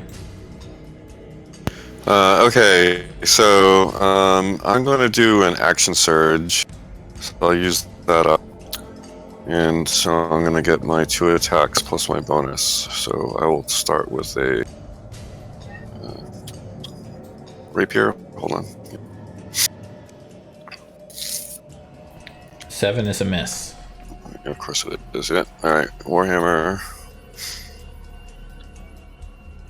That's a crit. Nice. Here we go. You crit him for 12 bludgeoning damage. You just smack him on the shoulder, like bends his armor, and you hear bones snap. Alright. And then my bonus action attack with the rapier. That hits. Awesome. Shot. As he's sort of sent flying sideways from that crit, you stab him with the rapier for 7 damage. Finishing up. Alright. And that's my turn. I Alright. think the dragon should have taken half damage when he made that save. Is it? I mean, I'll link the spell. I mean, it was restrained already, I think. Yeah. I thought it resisted all the damage. If it takes half, then he'll take 4 points. Right. Alrighty. Let me just take that off. Okay. The dragon, it now just tries to break free with a strength save. Strength check. It's gonna use its turn to try and do that. Ah! But it can't. Just stays there. That's amazing. Jin. Alright, I'm gonna swing at him. A 25 hits. 13 psychic damage. Oh. Well, at least the 12. important one's hitting. It's a miss.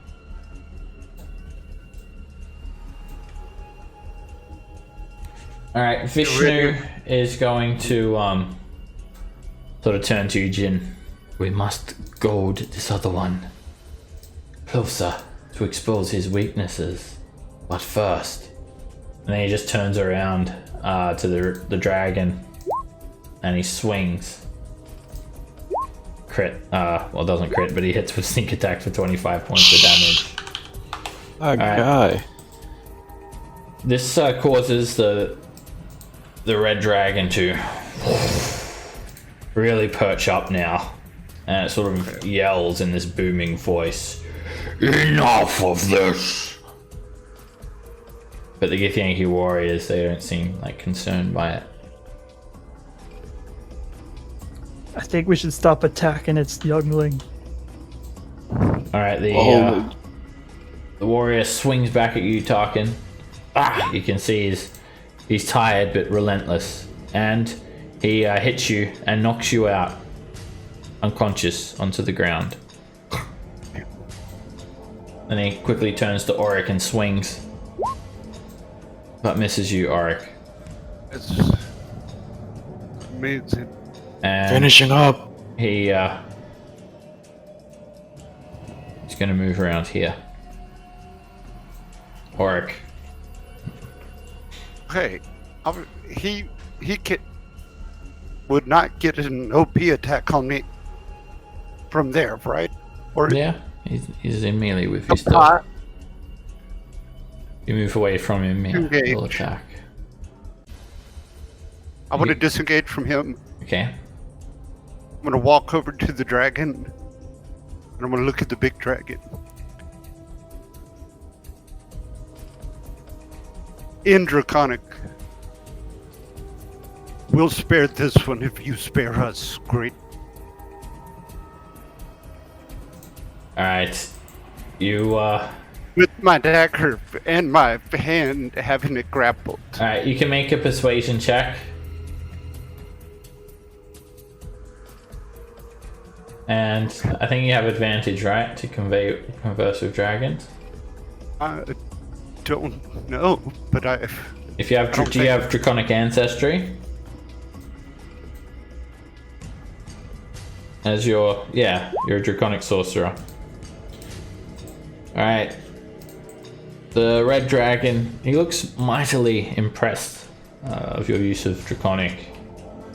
And he sort of just gives you a nod of agreement. Okay, then I quit concentrating. Maximilian Earthen Grasp. Alrighty. Drop concentration.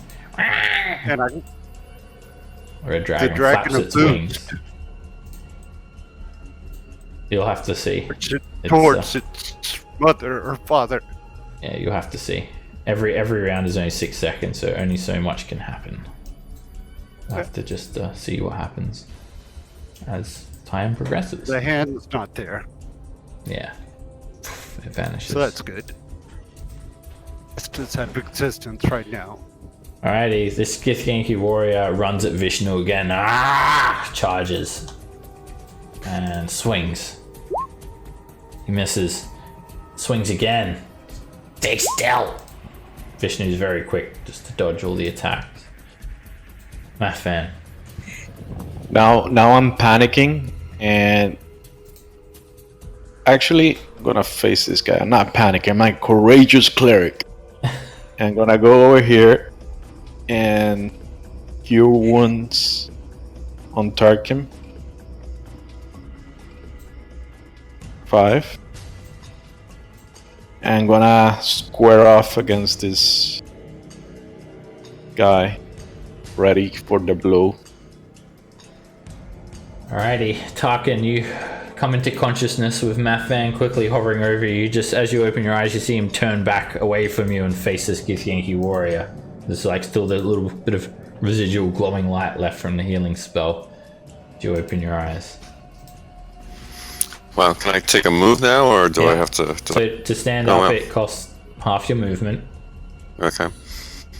So is this guy? Can I attack him, or is he up on the wall now?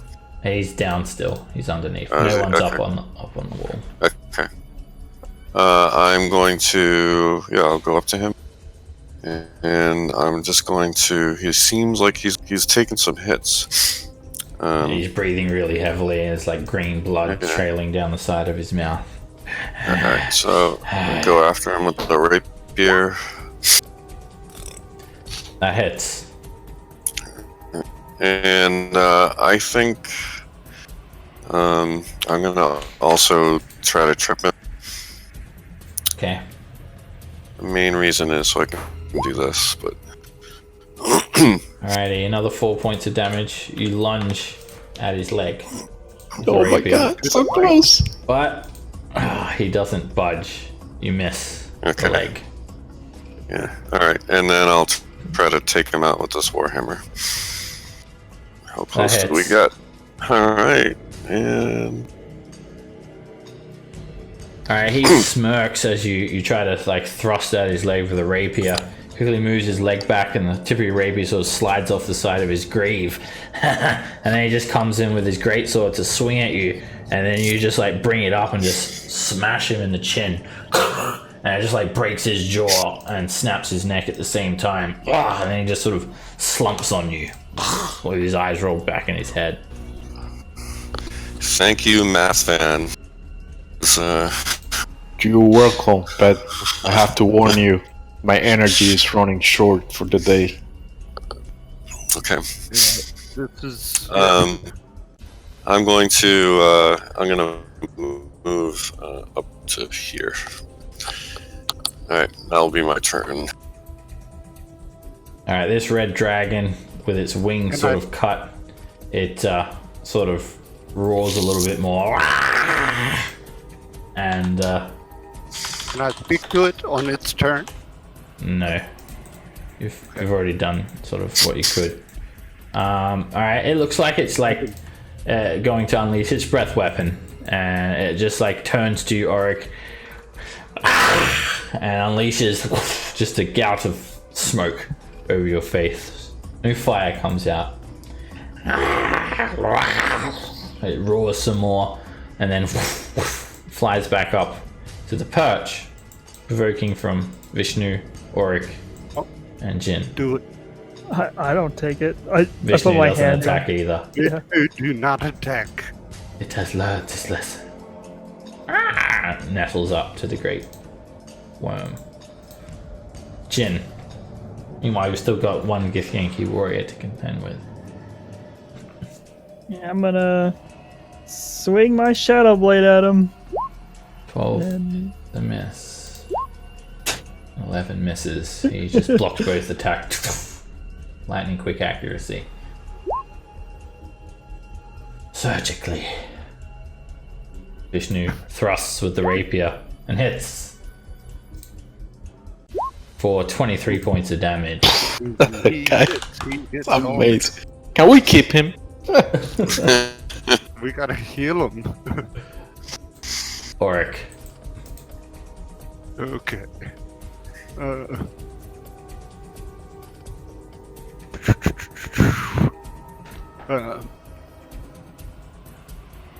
Fire at the get Yankee. That's a miss. In my bonus action, eat my last second level spell. 2 sorcery points. Alright, the warrior swings at Vishnu again and hits him. Vishnu uncanny dodge it down to 9 points. And then he turns around and swings at Jin as he fights both at the same time. And he hits you, Jin, for 16 points of damage, a heaving blow, owie. bolstered with psychic energy. And then he sort of sees the situation, and then he misty steps up onto the catwalk. And then he quickly starts running to go get reinforcements. Oh shit. Ah, fam. Crap. Try to grapple him. If you can even get there. The only thing I can do is gonna stand here. Man, I'm running out of resources so quickly. Command him again. Alrighty. He makes a wisdom save. Hold. These guys. Through. He's just dashing as fast as he can. Yeah. I mean, that's all I can do. Run, guys. Is not much. As he's running, suddenly this grappling hook just flies over the side of the palisade, and like a fishing hook just impales a Githyanki warrior in the neck, and then you see it go taut like and pulls him up against the gap of the palisade wall, and just sort of like rips the Githyanki's neck out. His gizzards are just blood just sprays through the air, and then you see some movement. You hear some shuffling. There's someone coming, and jumping over the side of the palisade wall is Olacan. And he sort of just rubs the back of his head like he didn't mean to do that, but kind of did. And but suddenly his attention and everyone else's turns to above you, because you see above you darkness flood over you, a giant shadow, and careening down towards you, blotting out whatever light reaches inside the barracks, is the great red dragon. And that's where we'll end today's session. Alright, I'll give you guys experience for that encounter too. 4 Githyanki warriors dead. Those Githyanki warriors are tough. Yes, they hit really, really hard. Well, even you disarm them and they're unaffected really by that. Yeah, because they can miss this step. Because if you stood on a sword, And those are not the elite ones. If we were fighting the elite guards, I would say run. 465 XP each for that encounter. 465. And then I imagine Rin will also sort of trail up that rope as well to complete the other part of their plan that they had. So we'll pick it up here next week. Thank you guys very much. Hope you had fun today, and I will see you guys next week. Yep. How much XP total do you guys have? So I can match. 5032. 65.